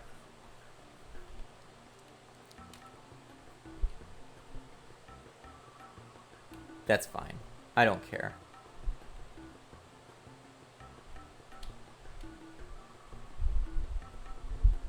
Wonder if I can make it where Feywing is considered solid if he has nowhere to go.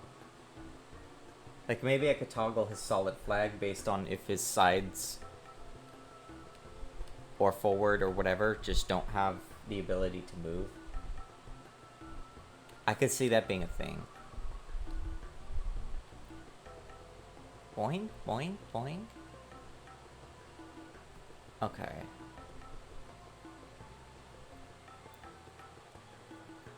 Well, that's fine. That'll sit there until like the day before release. I guess I fix me. This function's fucked. Doesn't handle rotation 360, 0, 360 very well.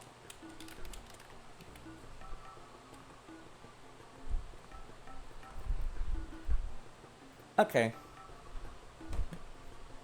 I should get interaction in.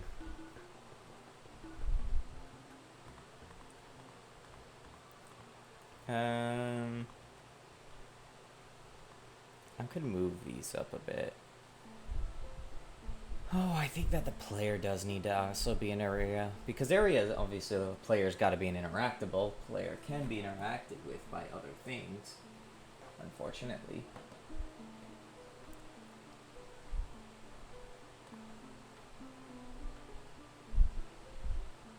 Area 3D. I could just make it a sphere. I could make all entities just a sphere. That might make my life easier. Either a sphere or a cube. I don't know what's more efficient. I doubt it really matters.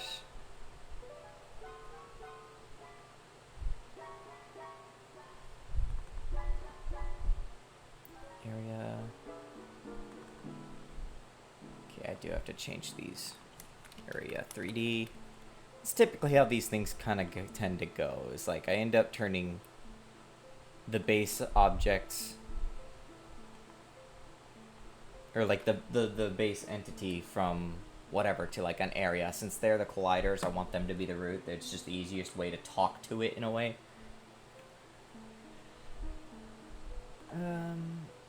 Now I need a shape. I'm just gonna use a sphere for now. So that way other things can detect it.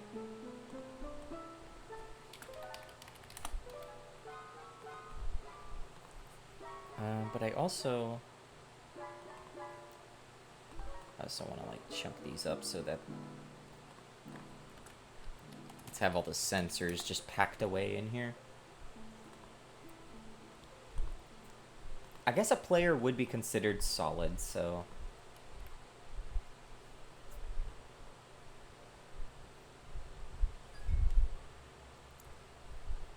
catch this is that Feywing will always, without whatever, always be following you. And then I could change that behavior if I wanted to be tricky. Like, I could also just, like, snap him out of existence. And, like, disable him, throw him in the sky if I wanted him to just suddenly disappear while the player's not looking, which would be very funny. And it just adds that sort of, like, mystique. Like, you don't really know anything about what's going on around you. I think that would be pretty funny.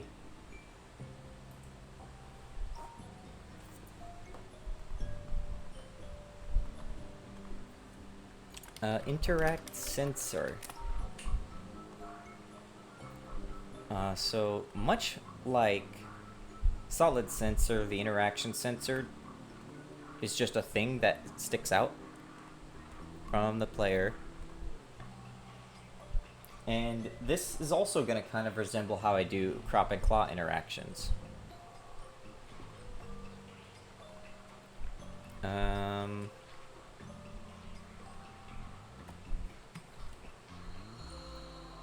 I'm going to start by just, again, chunking this out here. You know what I could do is I could move this out. I'm going to start breaking up the player a bit because it's getting long.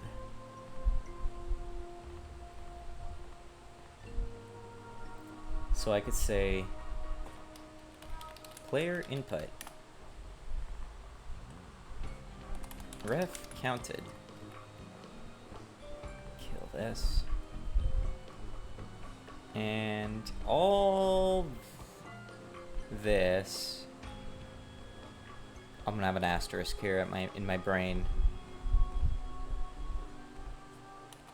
I want to get my sensors stored here. Solid sensor front. I'm probably gonna end up changing this so it is just one sensor for all directions, but I don't care right now. But I do need sensor front. Oh, right, because we actually did also change these, so like that can now break. So I need to watch out for that too. Solid sensor front, solid sensor back. I could be putting this in a subnode. This is a case where you would actually be able to justify a subnode if you really, really wanted to. But I'm difficult, I'm hard-headed as fuck. Solid sensor front, solid sensor back. On ready var interaction sensor. Sensor interact, because I think an adjective noun, or noun adjective rather. Sensor interact, none of that matters, that's all good.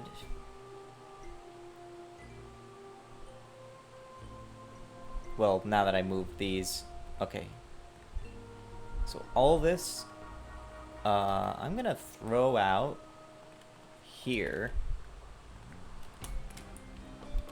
Static func do input player root void,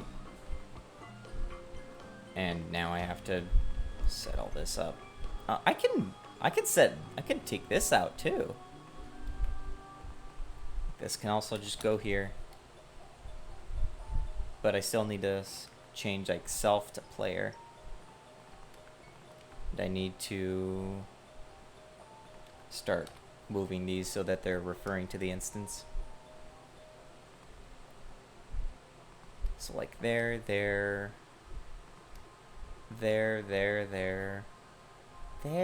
now. What? Oh, player is facing solid. That's local there. I'm gonna have to take that out if I want, or maybe I'll just put it here. I don't know. I do kind of want this to just be input, so right now I'm just gonna leave it in there. Do move is referring to here. Okay, it's here. Could not parse player root. Well, you're lying. Yeah, lying. Liar. Not my fault. Player input. Preload. Player input dot yada. Input dot do input. This is absolutely fucking psychopathic what I'm doing. Player self. Why are we pretending this doesn't work? Why are you lying down here? You're lying because of this bit. So let's do that real fast.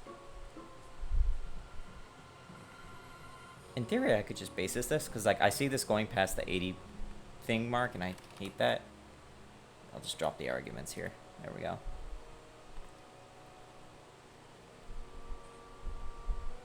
In theory, I could also move this down to the input. So we don't even have to do the input call if there's disabled input. I still need to move this to a global section too eventually, so that like we can globally lock player input through like other mechanisms. Like if there's a fade effect, I can call that to get locked. Just mutate that. So let's make sure this works. No, it doesn't work. What the fuck happened here? Oh, right. Because... Wait, no. What? Player root, move start, what? Connect, what? Huh? Yeah, those are right here. Why is the player null? Why did this get nullified? What the fuck did you do? Oh, because maybe because I changed things because he's area now. Why are you lying? God, I have to like... Do I have to reset everything? Why are we lying? Would you break?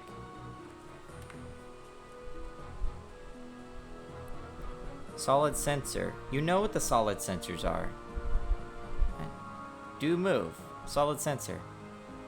Oh, I see what's happening. Okay. That was a mistake on its part. It lied. Why can I not move, you asshole? It turned. Why can I not move?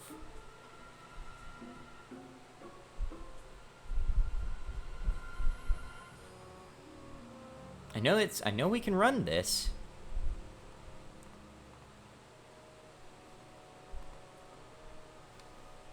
Okay.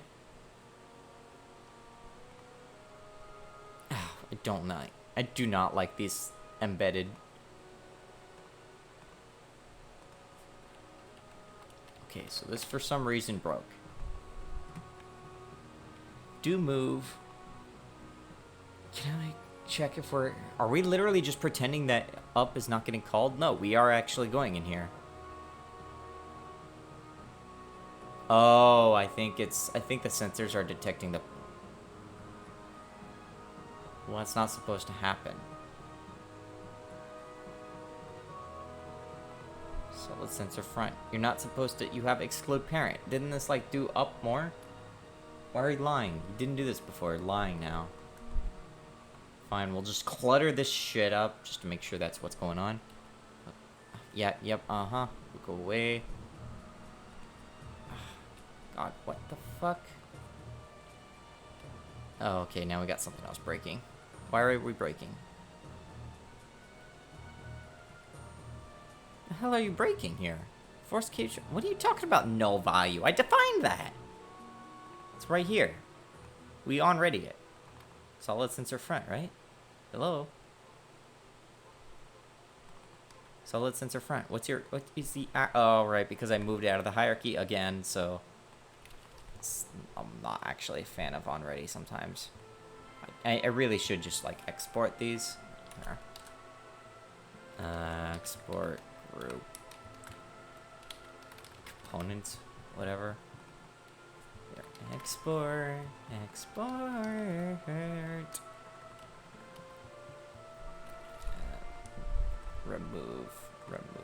Remove! There, now you don't have to yell at me anymore. Front. Back.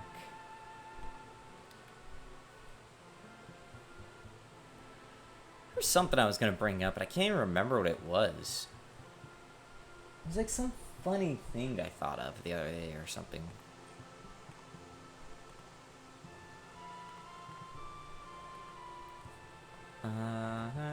Okay. Functionality restored. So now I've chunked out input. So I don't have to look at this now. Except I do because I actually do want to do like interaction.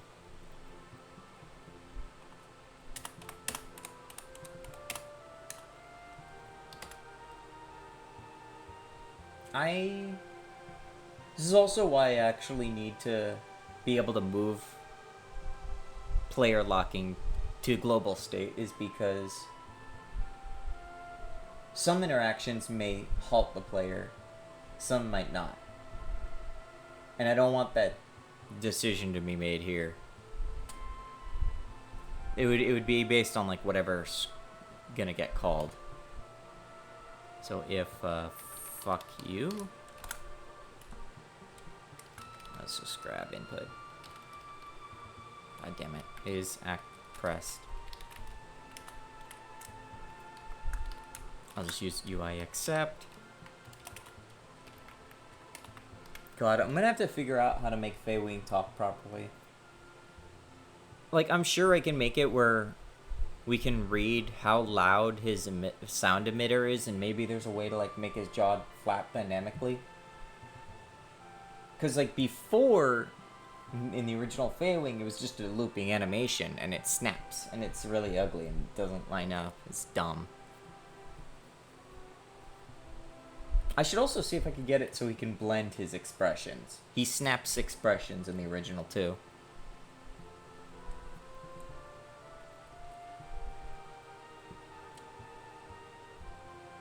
If input get action is action pressed. Funny interact. I could actually move interaction down.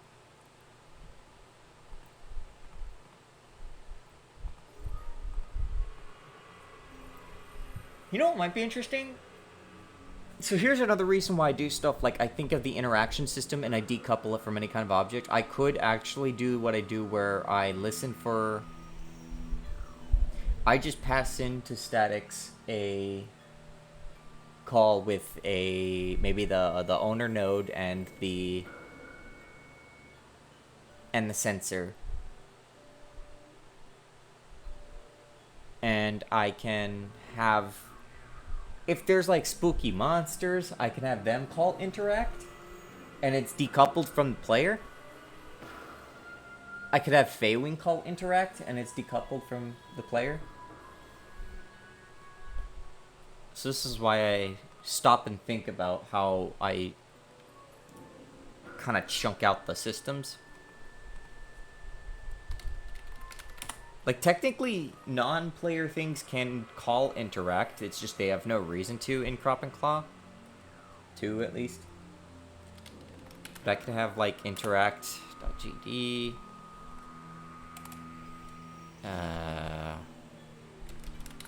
Counted. I don't really need to define extends ref counted. If you actually don't define anything at the top of the script, it's just a ref counted. That's all it is. Try interact, where we attempt to interact. In theory, I could actually do like we package up what comes out as a callable.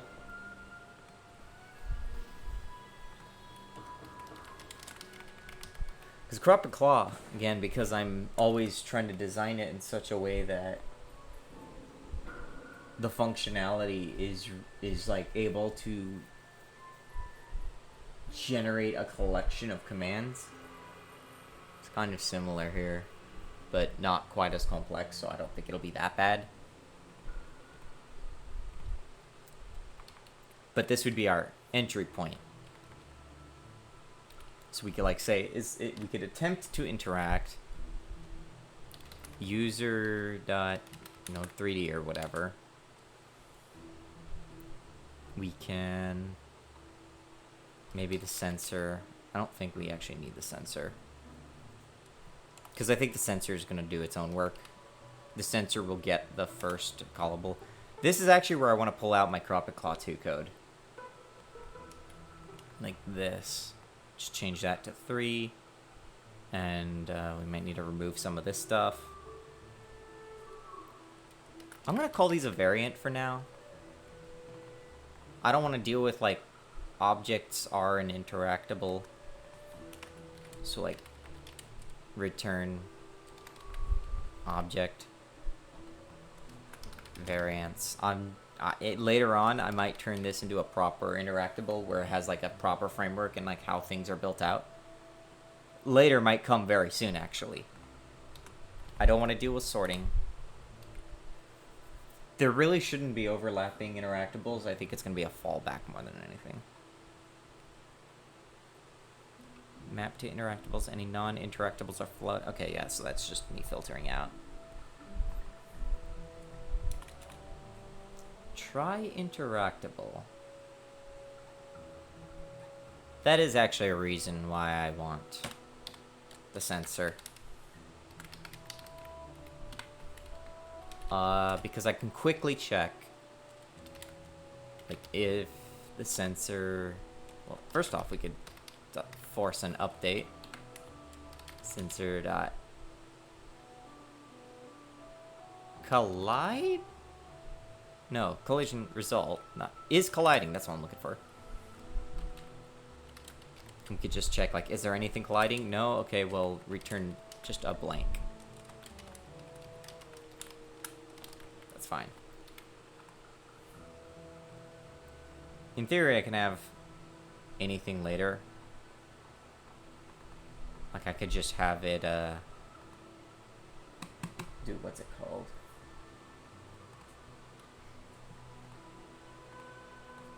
I could just dummy. No interactable. That way I could kind of leave a message for myself with that's only in debug. Just to name the lambda that we're creating. Probably technically more efficient to just allocate a dummy effect, but that's fine. I don't need that really. And what I can do...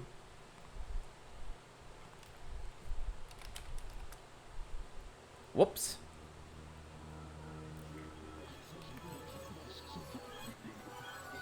Where is this? Right, so game root, const, interact, preload, interact, interact.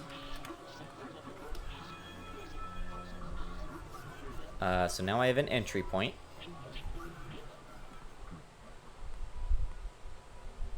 Where the fuck is my thing? This is do input. Interact. Oops, I don't even want that. I guess I could like move. I don't care.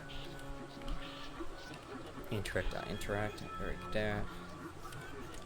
The player is the root that's calling these things.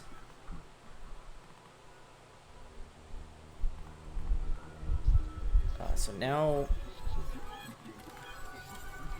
interaction effect or whatever.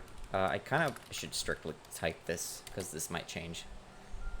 I could basically have try interact fetch a callable from another object, and we can kind of prepare that call so we don't have to do it right away.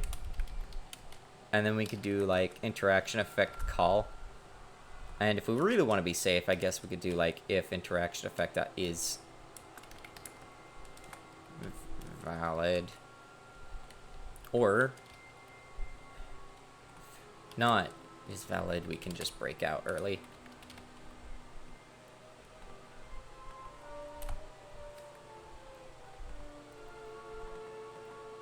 In theory, I could do the do thing, but I don't want to do the do thing. But now, see, any kind of entity that might actually want to interact with something could do, like, just call the try interact. It's like a sneaky way to, like, decouple interaction and just use the same code for everything. Less boilerplate, less to look at.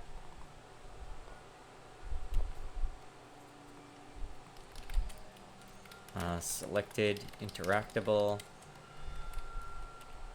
variant equals that, equals whatever, sensor, and then return selected. No, don't return selected, actually. We need to actually... Okay. So here we have some kind of interactable. I'm going to change variant eventually. I need to make note of that.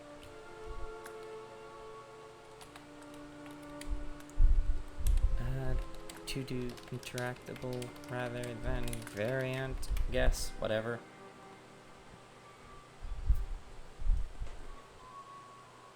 I have to do this now, possibly.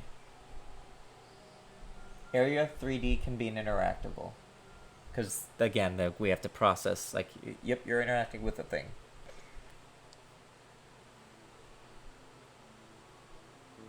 That's one part I can narrate down, so we can just, like, say Area 3D, which this would not work, but... And then interact script. And I can do basically what I do in Crop and Claw.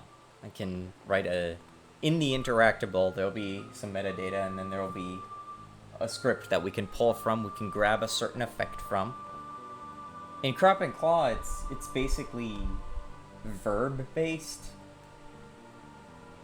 So, like, there's different words that can be used. And then there's, like, using an item and stuff, and there's a whole sequence of how stuff gets prepared. This is a little simpler. It may grow to be more like that. But for now, const on interact. Whoops, I fucked that up. Interact call.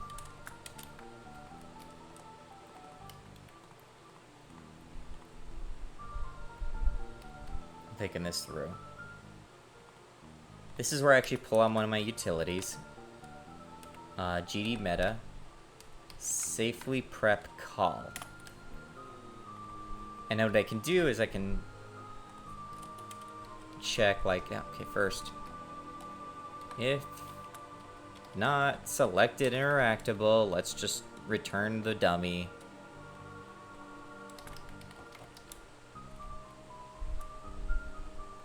Yeah, you know what, I'm gonna make a dummy right now. Static functional interactable dummy. There. Much better.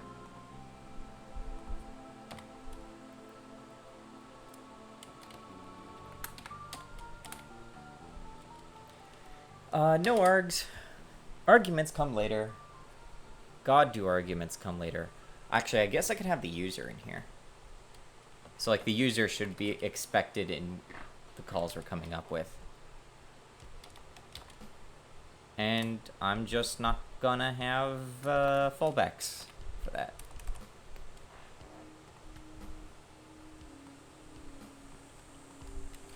What happens? Oh, okay, so if we get this far, we're assuming that we have a valid script. I haven't used this utility in a while. Or rather, I have, I just haven't looked at it in a while. This is just a funny little sneaky way I do to try and grab functions from scripts without having to think of it, and if it's invalid, then, like, I could do whatever. I don't need to worry about the sensor when passing in. Most things don't need to worry about the sensor when passing in. Try interact. This is going to be so great when it just suddenly works. Unfortunately, this is one of the cases where I do have to engage in object-oriented programming. Entity. Guess I'm just going to go with interactable. Game interactable, I guess? I don't know. I hate naming things so much.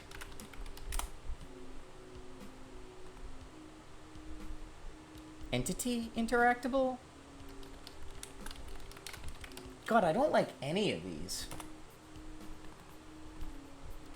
Class name.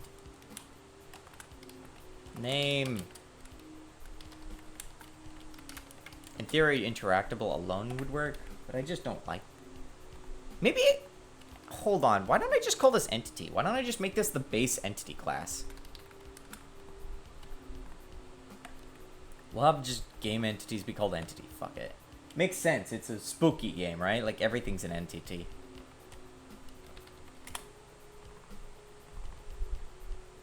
I guess this means player might have some weird Vestige data. But Feywing is going to be that. The player is going to be that. It's fine. This is high enough in the level that I can, this is fine to just let be a thing.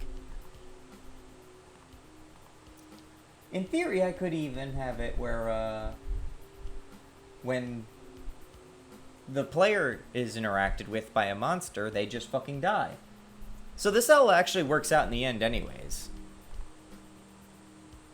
Like, I could put all the death sequences just in a series of different kinds of scripts. Or something. Like the kill command. Guys, I think I might be smarter than I thought. Never mind. I should just retire.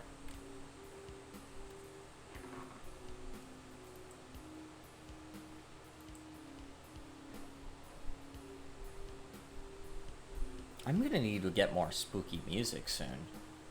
I can't wait for Halloween. August, September, October. Okay, it's 2 months away. I can wait for Halloween. I can wait for October. Please don't come too fast. I'm already blinked and like a third of the year has vanished. 2/3 of the year. Sorry, I just realized it's 2/3 of the year. I am turning to spaghetti right now. Bunny interact. Await. The awaits are not really doing anything though. No less this await.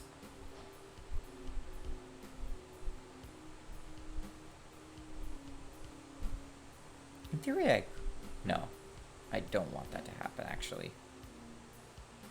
Hell yeah, I love that spooky month.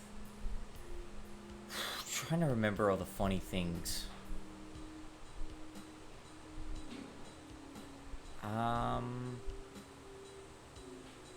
It's been so long since I did anything Halloween related. I remember my mom and I taking like one of our turtles to the park at Halloween, like Halloween night, just while I was trick-or-treating. She just had one of her turtles with her. It's just like, alright. I guess turtles weren't a common pet back then, though. Or maybe they were.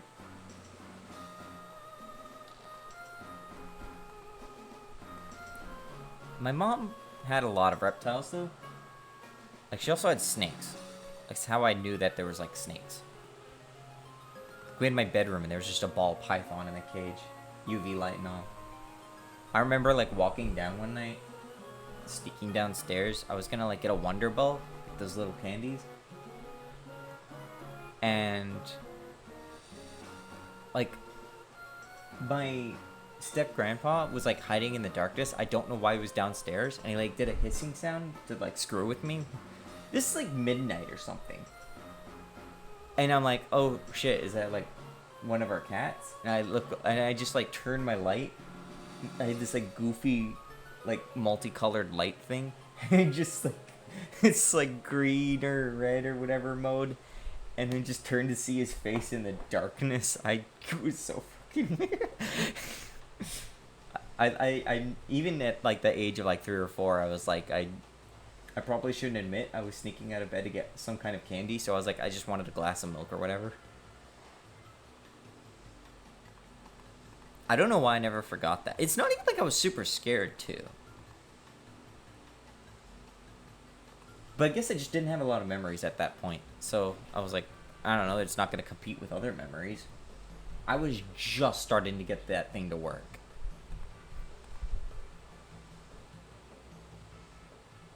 Interactable. Field interactable. This is the... Okay, yeah, that's how my fallback stuff works. Entity. So here I can go ahead and I could start chunking out various ways to, like, modularize stuff.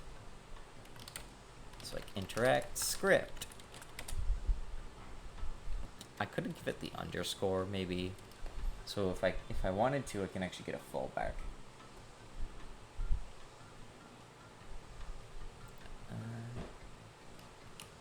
But I am...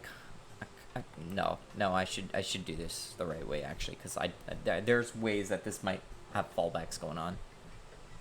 I cannot use auto typing. I have to use GDScript. An interact script.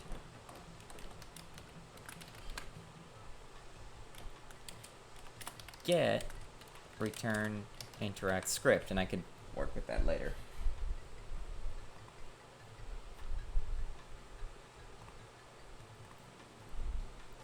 So now, anything and everything, I do need Feywing to become an area 3D though. And that's probably gonna break a reference or two somewhere, but steal my collider. I don't know if that's actually gonna. Where's this? Oh, both of these are kind of low. There we go. I kind of want them to be airborne, the colliders. Hard to see here though.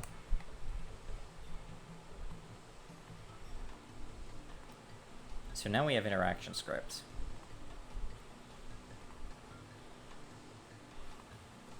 This is nice at least because if I give the ability for things to use items, players particularly, I can pass in the item as part of the metadata. Like, that's basically how item and spell and technique usage works in Crop and Claw 2. In a weird way, I am just remaking a lot of Crop and Claw 2 systems, just slightly simpler. That's actually kind of funny. But if this is going to be like a mini adventure game, I guess that kind of is what it is. It might play out just fine. The weird thing with Feywing here is I'm going to have to, like, think of ways for interactions, how I want to handle branching a bunch of stuff.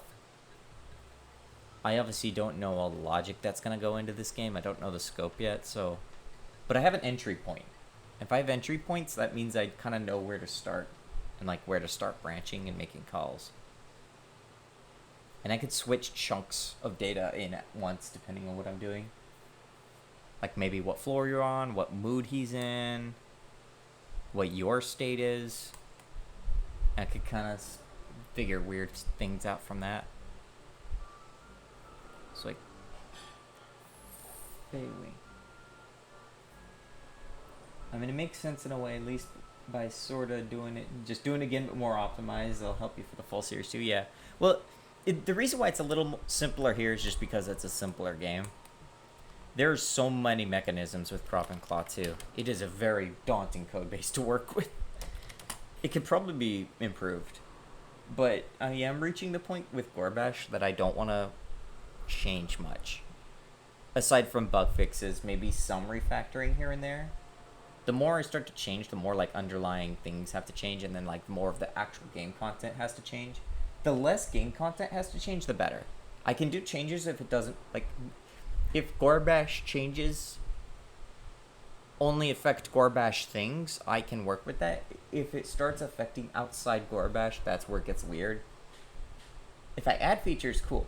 But if I change features and they require a certain argument list that changes or something like that, that's where compatibility starts to become an issue. Interact? What was I actually gonna call here? Shit, hold on.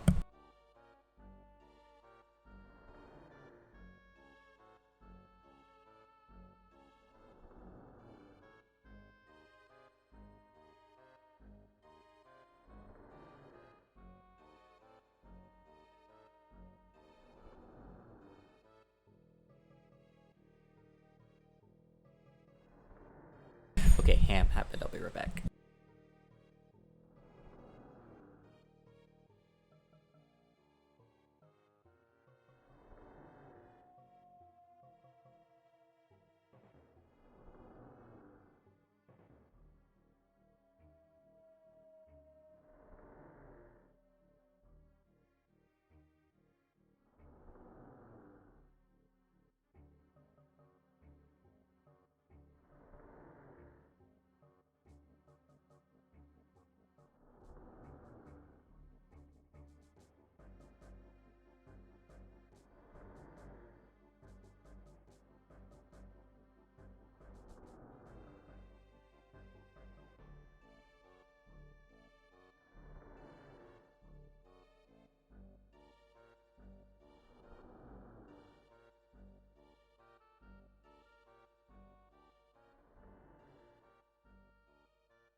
good God, this is a lot of ham. I might be just a tiny moment.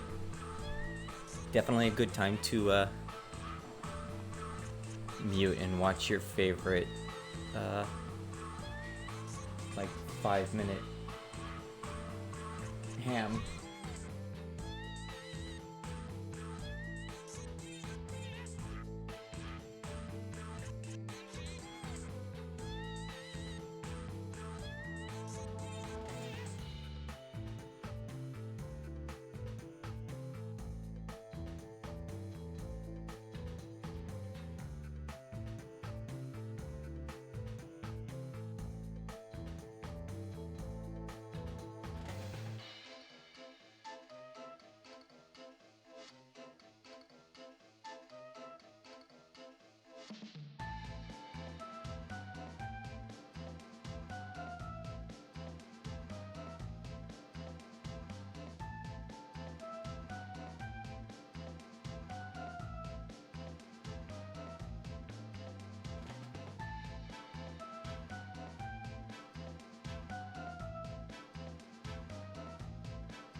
I feel like Hang Castle is like the only place I really remember from Sonic Heroes.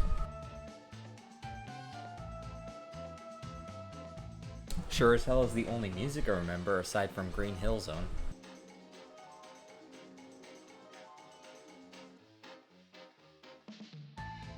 Or rather Beach Hill Zone, whatever it's called.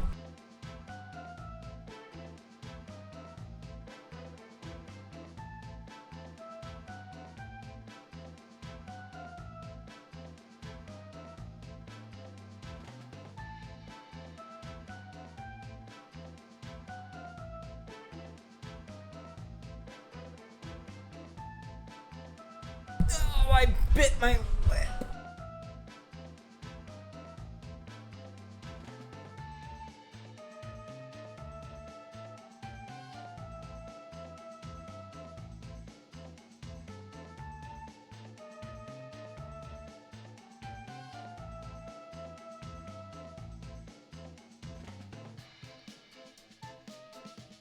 The only thing I remember from Sonic Heroes is where the is Shadow an android thing came from.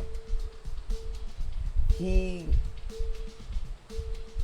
android stuff does come up a lot in.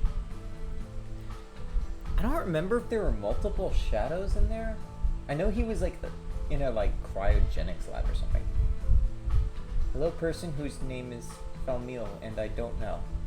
It must be new. Heroes. I remember Shadows like in a vault somewhere, but I don't remember if there were other androids. That whole story is just kind of weird. It's really weird how Shadow feels like a game that was possibly never going to happen, yet it feels like a natural conclusion to SA2.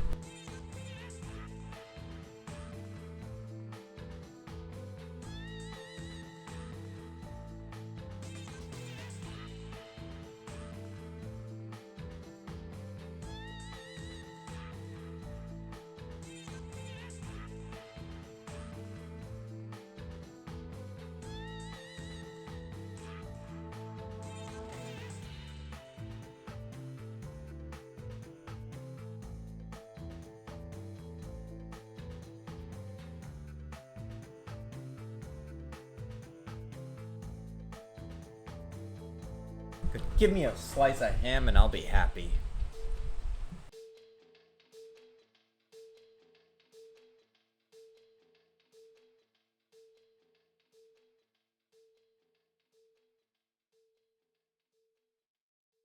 Man, I'm really trying to remember. Do I know someone by the name of Flamil? Is that like someone in a Discord or something? Are you from a Discord?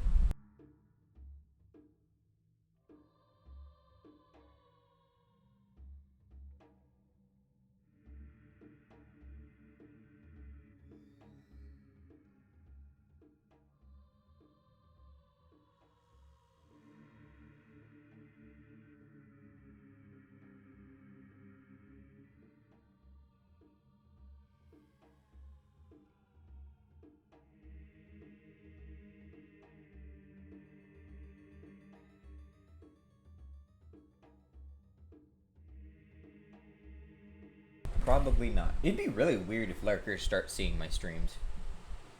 Like, I don't know who actually goes around looking at dev logs.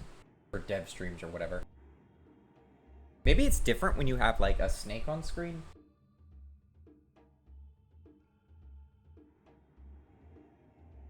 When I was, like... Hang Castle reminded me... I used to be able to just listen to the same song over and over again on loop. Like, that was how I usually listen to music, because it'd be, like, just video music running in the background. It was really easy back then, because, like, all the players could at least do a repeat song. So by doing that, I just never worry about nonsense like I have to worry about with every MP3 player and every fucking everything ever, which gets the fucking file names wrong. IBF, like the IDV3 whatever MP3 bullshit never gets anything right, and yes, I'm mad. How code with no arms? I have a face. I have a face and a tail. That's enough to touch 2 keyboard keys at once.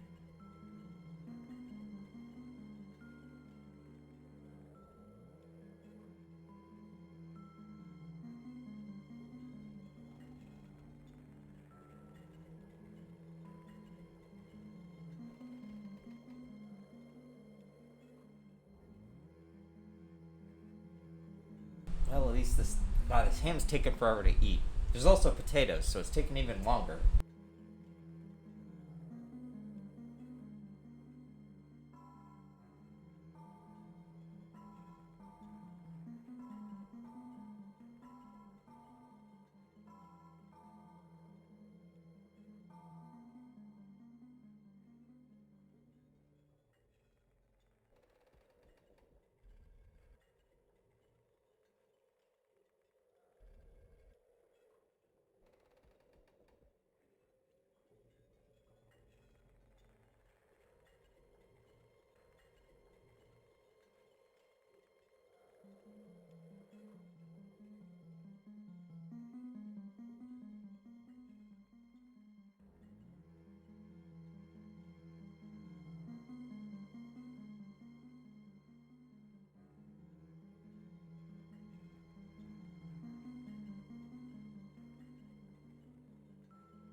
Don't mind me just eating dinner to the sound of serial killer music.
Remember to eat your green beans.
let's see.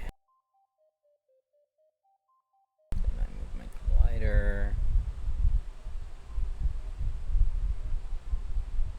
I'm gonna have to wash that plate, so I don't think I'll be on too much longer. I do want to get this interaction stuff out of the way, though. Which suggests to me I should probably put interaction on my to-do list so I can say that I've done it afterwards. Which was actually more than I was intending.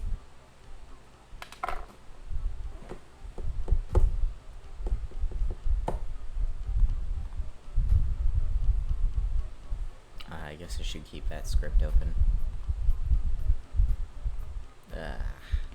Right, where was I? Interact, call. Let's just call it interact. I don't feel like feeling anything.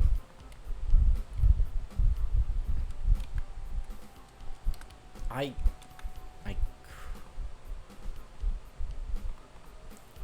could have it so that the user, not a node 3D, but an entity.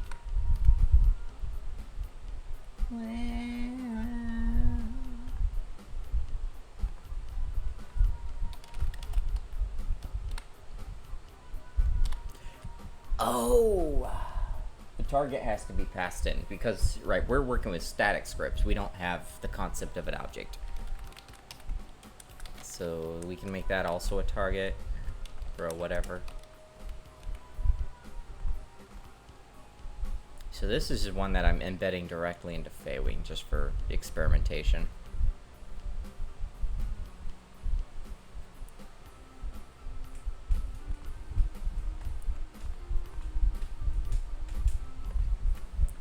We do need, let's see, so we got the user.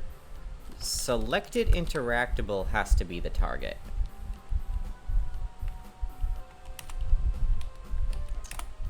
So now I at least know that the things coming through here are going to be entities.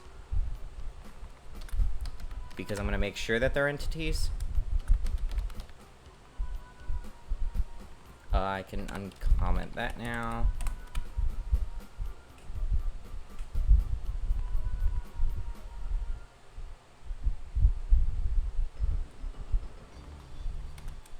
Entity.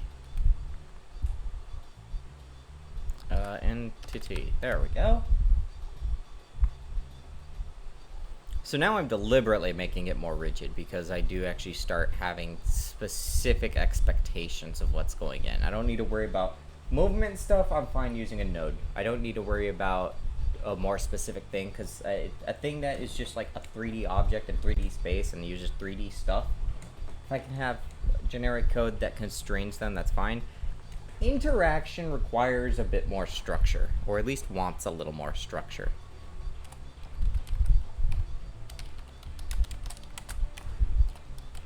So here I can just drop in, say, here.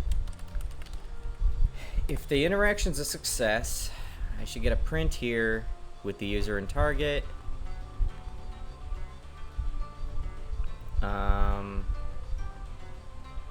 Embedded interact script. Interact. So we have the interact call, which is being referenced here. And I can change like this and get a different function. As long as I'm passing in different, what's it called too? Arguments. I believe this should work.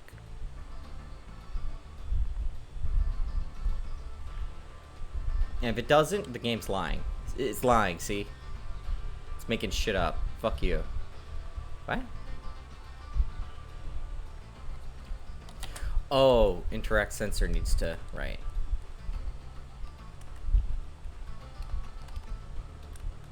Player interact. Sensor interact. There we go. Let's see if it's gonna lie again. It's lying. Why are we lying? Why?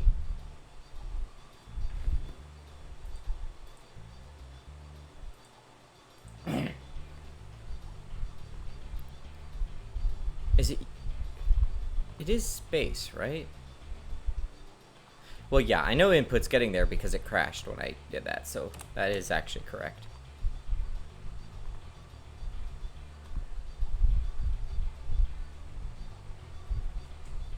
Maybe are we crashing out here? Like, are we actually just, is this not being valid?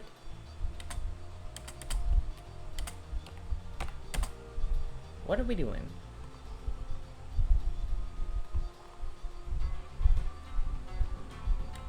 Okay, so if not valid, we kill. Okay, we're receiving the no interactable.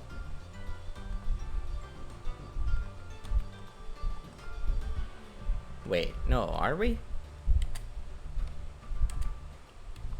I already forgot. I have short-term memory loss.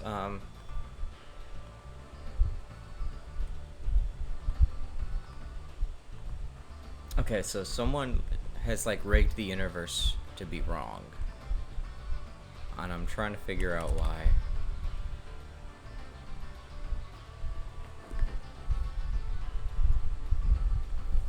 Interactables.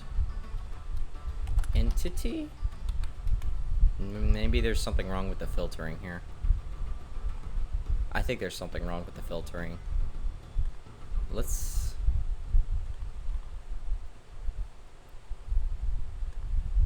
check the interactables list here. Why? What? Huh? What? Interact sensor, are you doing a stupid thing again?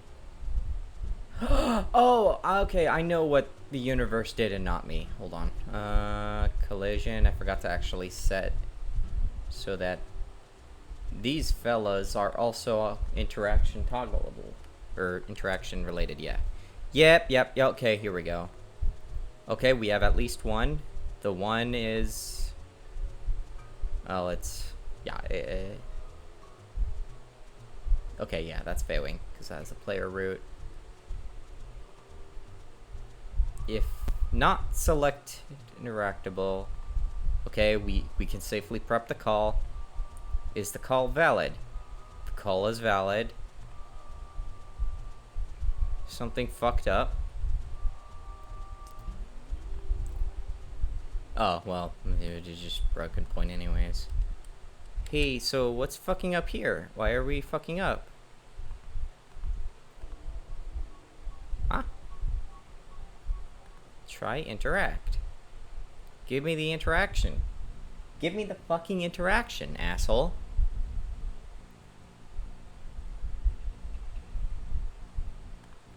Wait, interact. Try interact.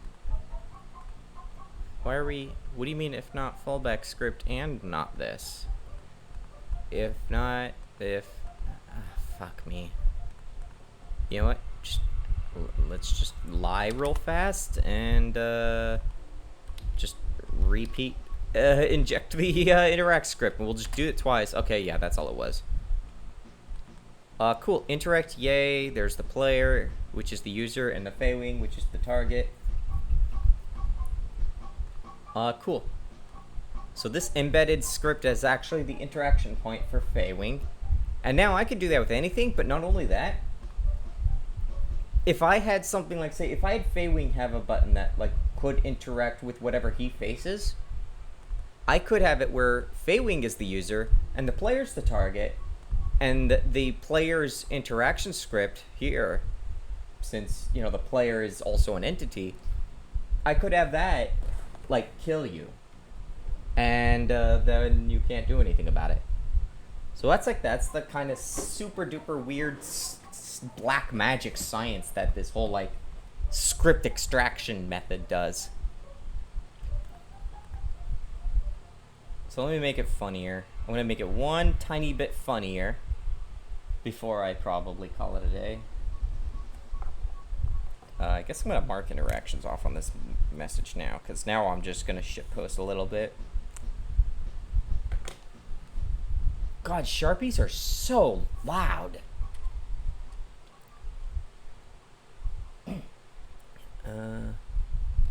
Just have a temporary sound effect player. I just need to do a quick voice thing. And I'm gonna have like commands to have Feywing be controllable through code. So we can like set his animations, so we can like try and make it so his mouth like flaps to the intensity of audio or something. Hopefully that'll work instead of how I did in the original Feywing, where it wasn't able to do that and it was kind of lame. Just like open up the mouth, close the mouth. SFX, let's just drop a temporary. It's just somewhere I can put temporary files. And let me just sound effects wiki. That's not sound effects wiki resource. Just get something testing here.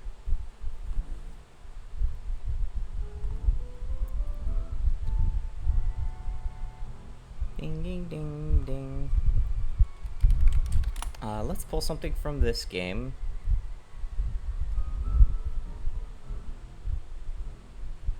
Oh god. Okay, there we go.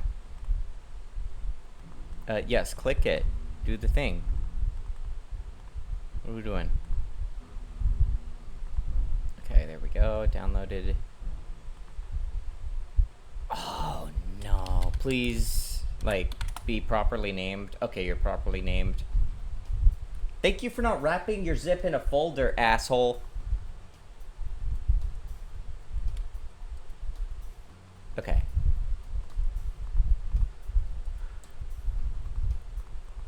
Drop this in there. Test.wav. Import. Okay. I'll just directly set this in here.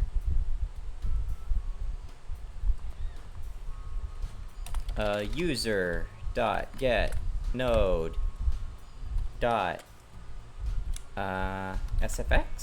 Yeah, SFX is in his root. So I'm just gonna quickly var SFX audio stream player 3D and Knuckles. Oh god. No, target get node, not player.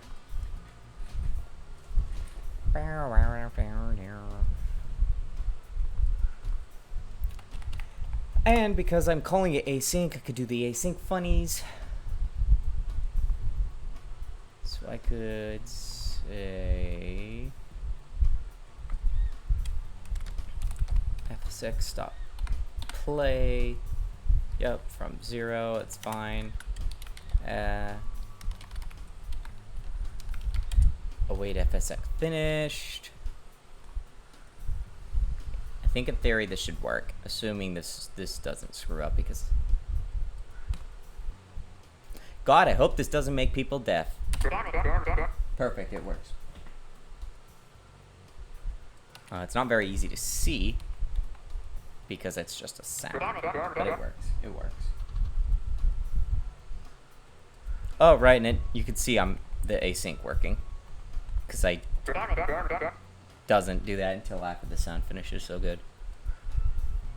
But there we go. That is the crux of an interaction system. This is actually how Crop and Claw 2's interaction system actually works. It is just a smaller scale of it because it doesn't like have verb support right now. And verb support's not hard to do. The thing is I have to add extra context depending on what's happening. I'd have to look at how items and skills are used in the game.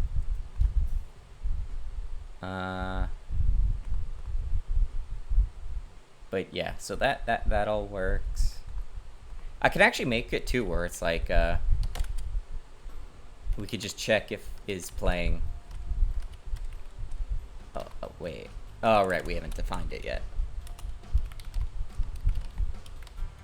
What? Play? What? You know what this is, right? What is happening? Oh, playing. It's not is playing, it's playing. So we could just check if we're playing, then we won't do anything for the interaction system. So we could like do our safety checks here. So you can't just mash it and get horror. Versus if I didn't do that. Goodbye, audio. I mean, I guess it doesn't overlay since, yeah, the audio stream by default is just gonna stop and start from the beginning. But that way I can, that's important because I need to know, I need to have my entryway for, I need to have my entry point for interactions. So I could like compile up a, I could grab, I like have things prepped so that I can grab a collection of voice clips with associated facial expressions and feed that in, and then Feywing can like react to that and like do the right thing. Maybe add subtitles. I do need subtitles, Lord, everyone knows. So that works. And the fun thing is, since GDScript here, since this is a value like this, if I want to change how Feywing's interaction works, I could literally take this script and I could replace it entirely with something else at runtime. So that is how powerful this can get. Like, I can arbitrarily at any time just change out one script for another, and no one can stop me. Literally no one can stop me. Try to. I could rob a bank right now and get away with it.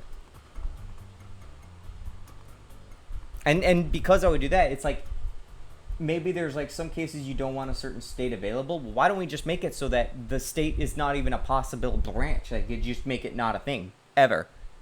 And if I want multiple things to happen in a row, I could have like a root script, which is like goes through a list of other scripts and it calls those in turn. And you can see how I can just recursively and like internally and externally and weirdly and unweirdly, I can do all sorts of insane stuff. So much weird shit can be done when you just like treat your scripts and your functionality separate from objects. This is why I'm not an object. This is why I can't do like pure object stuff. It's just too limiting. This does mean you have to like store, like it's, if you're like, oh, I need like certain context though, that might be only available in one case. Well, you can just set like metadata. Because Godot has like metadata, right? Like you can say set metadata, you can do like dumb and one and whatever. That will let you literally just put in arbitrary data into a node. Like that's what like this stuff is down here. So it's like I could say, I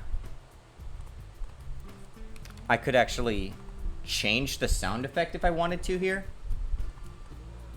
This is again like stuff I do in the Crop and Claw 2 sequel, whatever. Is I can go in, I can say, if we're playing, then I'm not going to interrupt it. I could say sfx.stream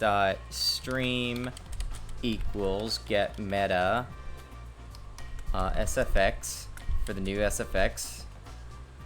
I'll say default null and just let it crash because this is not permanent. And I could RAM disk. Let's just copy. What's this? Oh god. Okay, that's like the beeps. Here, Falco, you can be test 2. So I could put this file in here in the metadata. Metadata like is per node, per object, per whatever. I think it's an object level thing. Cannot. Okay, well, fuck you. Target.getMeta. And this should actually make him sound like Falco and not Fox. But the moment I delete that, it's gonna crash because it's gonna set the stream to null. Or not crash, it's just gonna do nothing because his sound effect is now null. The error here is just them saying like you don't have a meta. You have to do like a check, safety check for it, but I don't care at this case. So that's like a secret. That is the metadata tricks are and these static scripts that you could swap out are how I create a really modular, low polluted namespace, class namespace for Crop and Claw 2. Despite Crop and Claw 2 is a JRPG which has a ton of obnoxious data you have to track. And I can manipulate metadata at will. So I can like dynamically change things that are possibly going to happen. Let's say Feywing is pissed off at you, right? I can change the interaction script so he like acts differently if you interact with him versus if he is your friend. That's the kind of crazy stuff you can do with this. It's like another form of like switching out callables to change behavior. And it's probably not supposed to be done that way, but I also don't care. And I don't think anyone actually cares. I think most people are just trying to write the fucking game. Anyways, that's my secret. Oh yeah, really, I like that kind of dang thing. Yeah, it's really... when I like started to see these puzzle pieces fall into place, I felt like that effect you see in like GIMP. You know where like the supernova effect, where your eyes like just explode? It's like that. But that's honestly, I think that all does the job for now. What I can do, I'm gonna like do this nicely where I go in here, game, creatures, Feywing, and this is kind of how I get around the need for a state machine. I don't actually need a state machine because all I'm doing is I'm actually switching out functionality. And as a result, I kind of just don't need a state machine the way that you'll see like your average Godot tutorial do. So like I could do Feywing interact, whatever.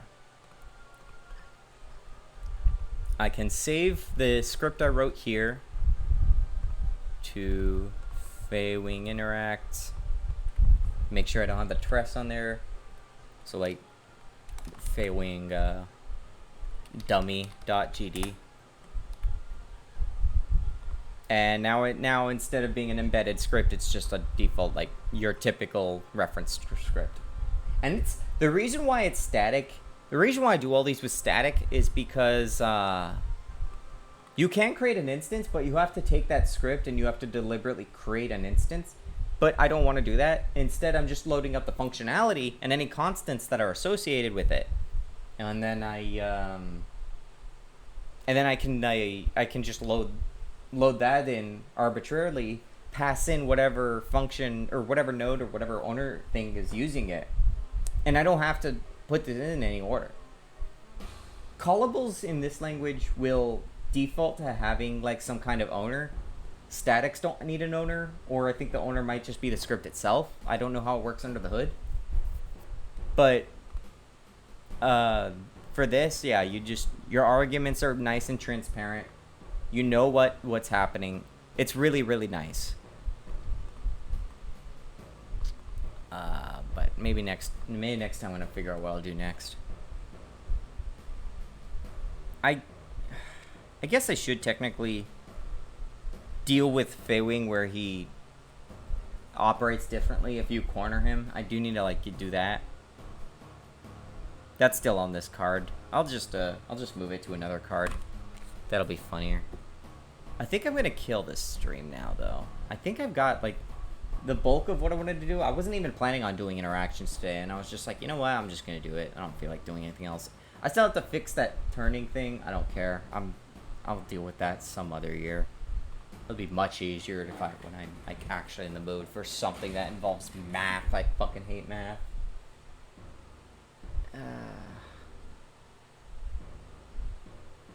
They're not dancing in sync to the music.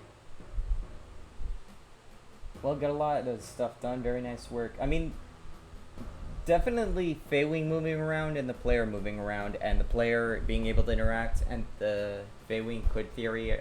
You know what? I'm going to have... Hold on. Fuck it. We're doing one last thing. I want to test my theory. I say theory, I know this is gonna work, and if it doesn't, then it's wrong.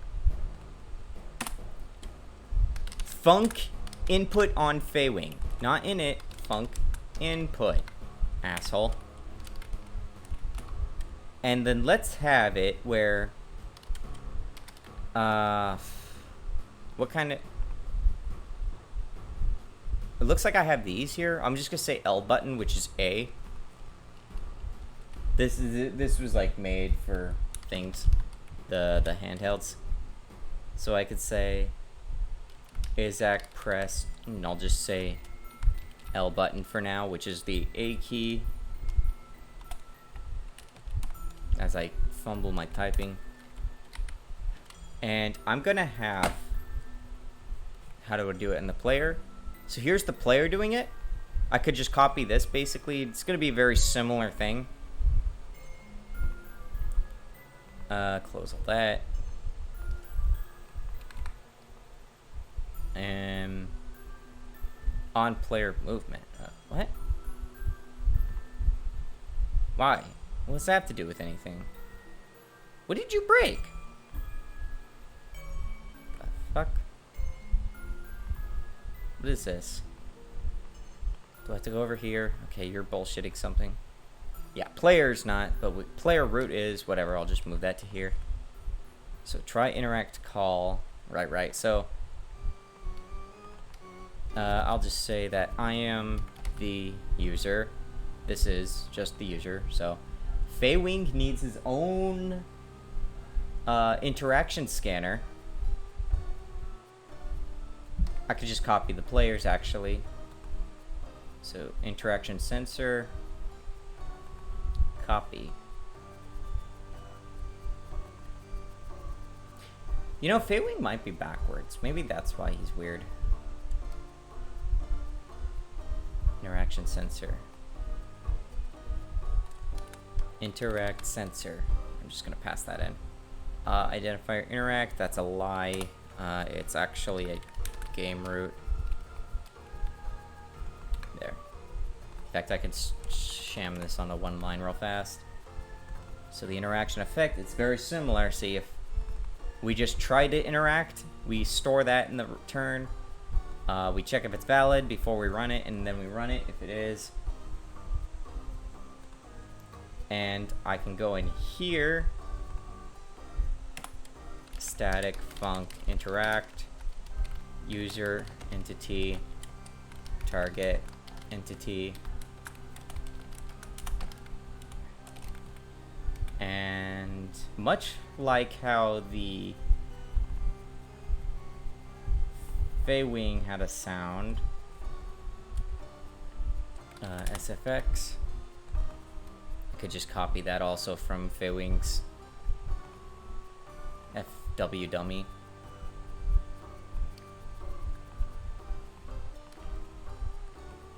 I could scream here.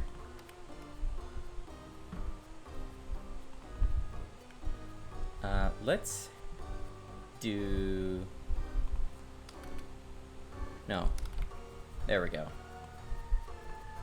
So this one could be Falco. Test will be Fox, so Feywing can have the Fox voice.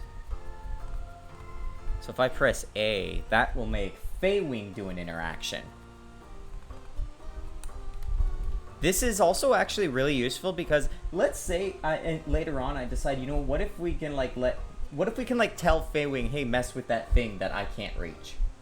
I don't know how much Feywing is your friend and how much he isn't, but because Feywing can do the same exact interaction calls that the player can, there are things that I can fuck with to do that. There's just, you can do things with that. That's cool stuff. That's fucking awesome.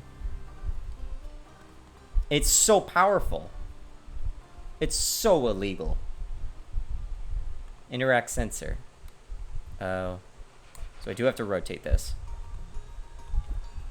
so that it's facing the front position like that. I didn't actually check if things are, hold on, let me, player has embedded that. So in theory, seems dangerous in the claws of Faye. I'm your friend. So if I talk, or I tell Feywing to talk, I will get errors because I fucked something up. Oh, well, because this is, yeah, I'll just cut that out. It was just setting that to null because, yeah, like I was showing earlier. So that's Feywing, but if I have Feywing interact with me, I should play the Falco sound, like that. It's not very visual here. I could have both overlap because they only await for their own to finish. So like I mash Feywings and he doesn't do it, he doesn't reset. Same for me because it's just the same code.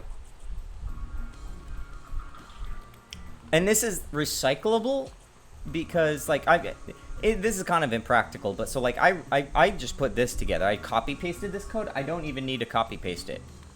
This is the player, but I can literally give him Feywing's interaction script like this. Same thing. Because it's just running the same, like this script doesn't even exist anymore now. It was just the Feywing root. Or the Feywing dummy. Obviously that isn't ideal. You're not always going to be sharing things like that. And the reason for that is just because, you know, your interaction script is probably going to like access the target who is the one being used. And it's probably going to get some nodes that are expected to be on there that might not be on whatever else you put it with. But that kind of thing, this is a really powerful workflow. I don't know if people have like figured it out as a thing yet, but it's so good. It lets me do so many stupid things. There are like trade-offs and there are some things that make it harder to work with, but you could see with this framework I've set up in the past 2 days, I can very quickly make stuff. I can very quickly like prototype, chunk out, and like chunk out pieces of code that work and are solved versus ones that are more experimental or not working very well. Anything that involves space, for example, fuck space. But that's it. Oh god, it's almost 8 o'clock. But that's the gist of it. Okay, now I think I'm gonna actually kill the stream. But I had to like really sell that home, just how powerful that GDScript export can be. It's so dumb. It really does feel like it's not supposed to work. Okay, well, I guess it's time I go clean out these dishes now that I have this dinner. I mean, I thought it was pretty cool. Yeah, it took me so long to find out that you could do this stuff. It's been over a year now since I really investigated Lisp and functional stuff, so. But hey, thanks for the stream. Yeah, I didn't actually expect I was going to stream on the weekend. But I ended up doing it anyways because I was like, I have momentum with the Feywing thing. I want to kind of get a little more momentum out of it. Maybe see if I don't know if I'll stream tomorrow. Possibly. Depends on what I'm going to end up doing. I might just not. Just try to see what I can do. I also have to like get to the client stuff. I'm so bottlenecked on that right now. Hopefully, like, me messing around with this might also give me some insights for how I want to, like, polish up Crop and Clop 2's codebase. But until then, it's time for me to get lost in the Forest Temple, so... where is the exit button? Is it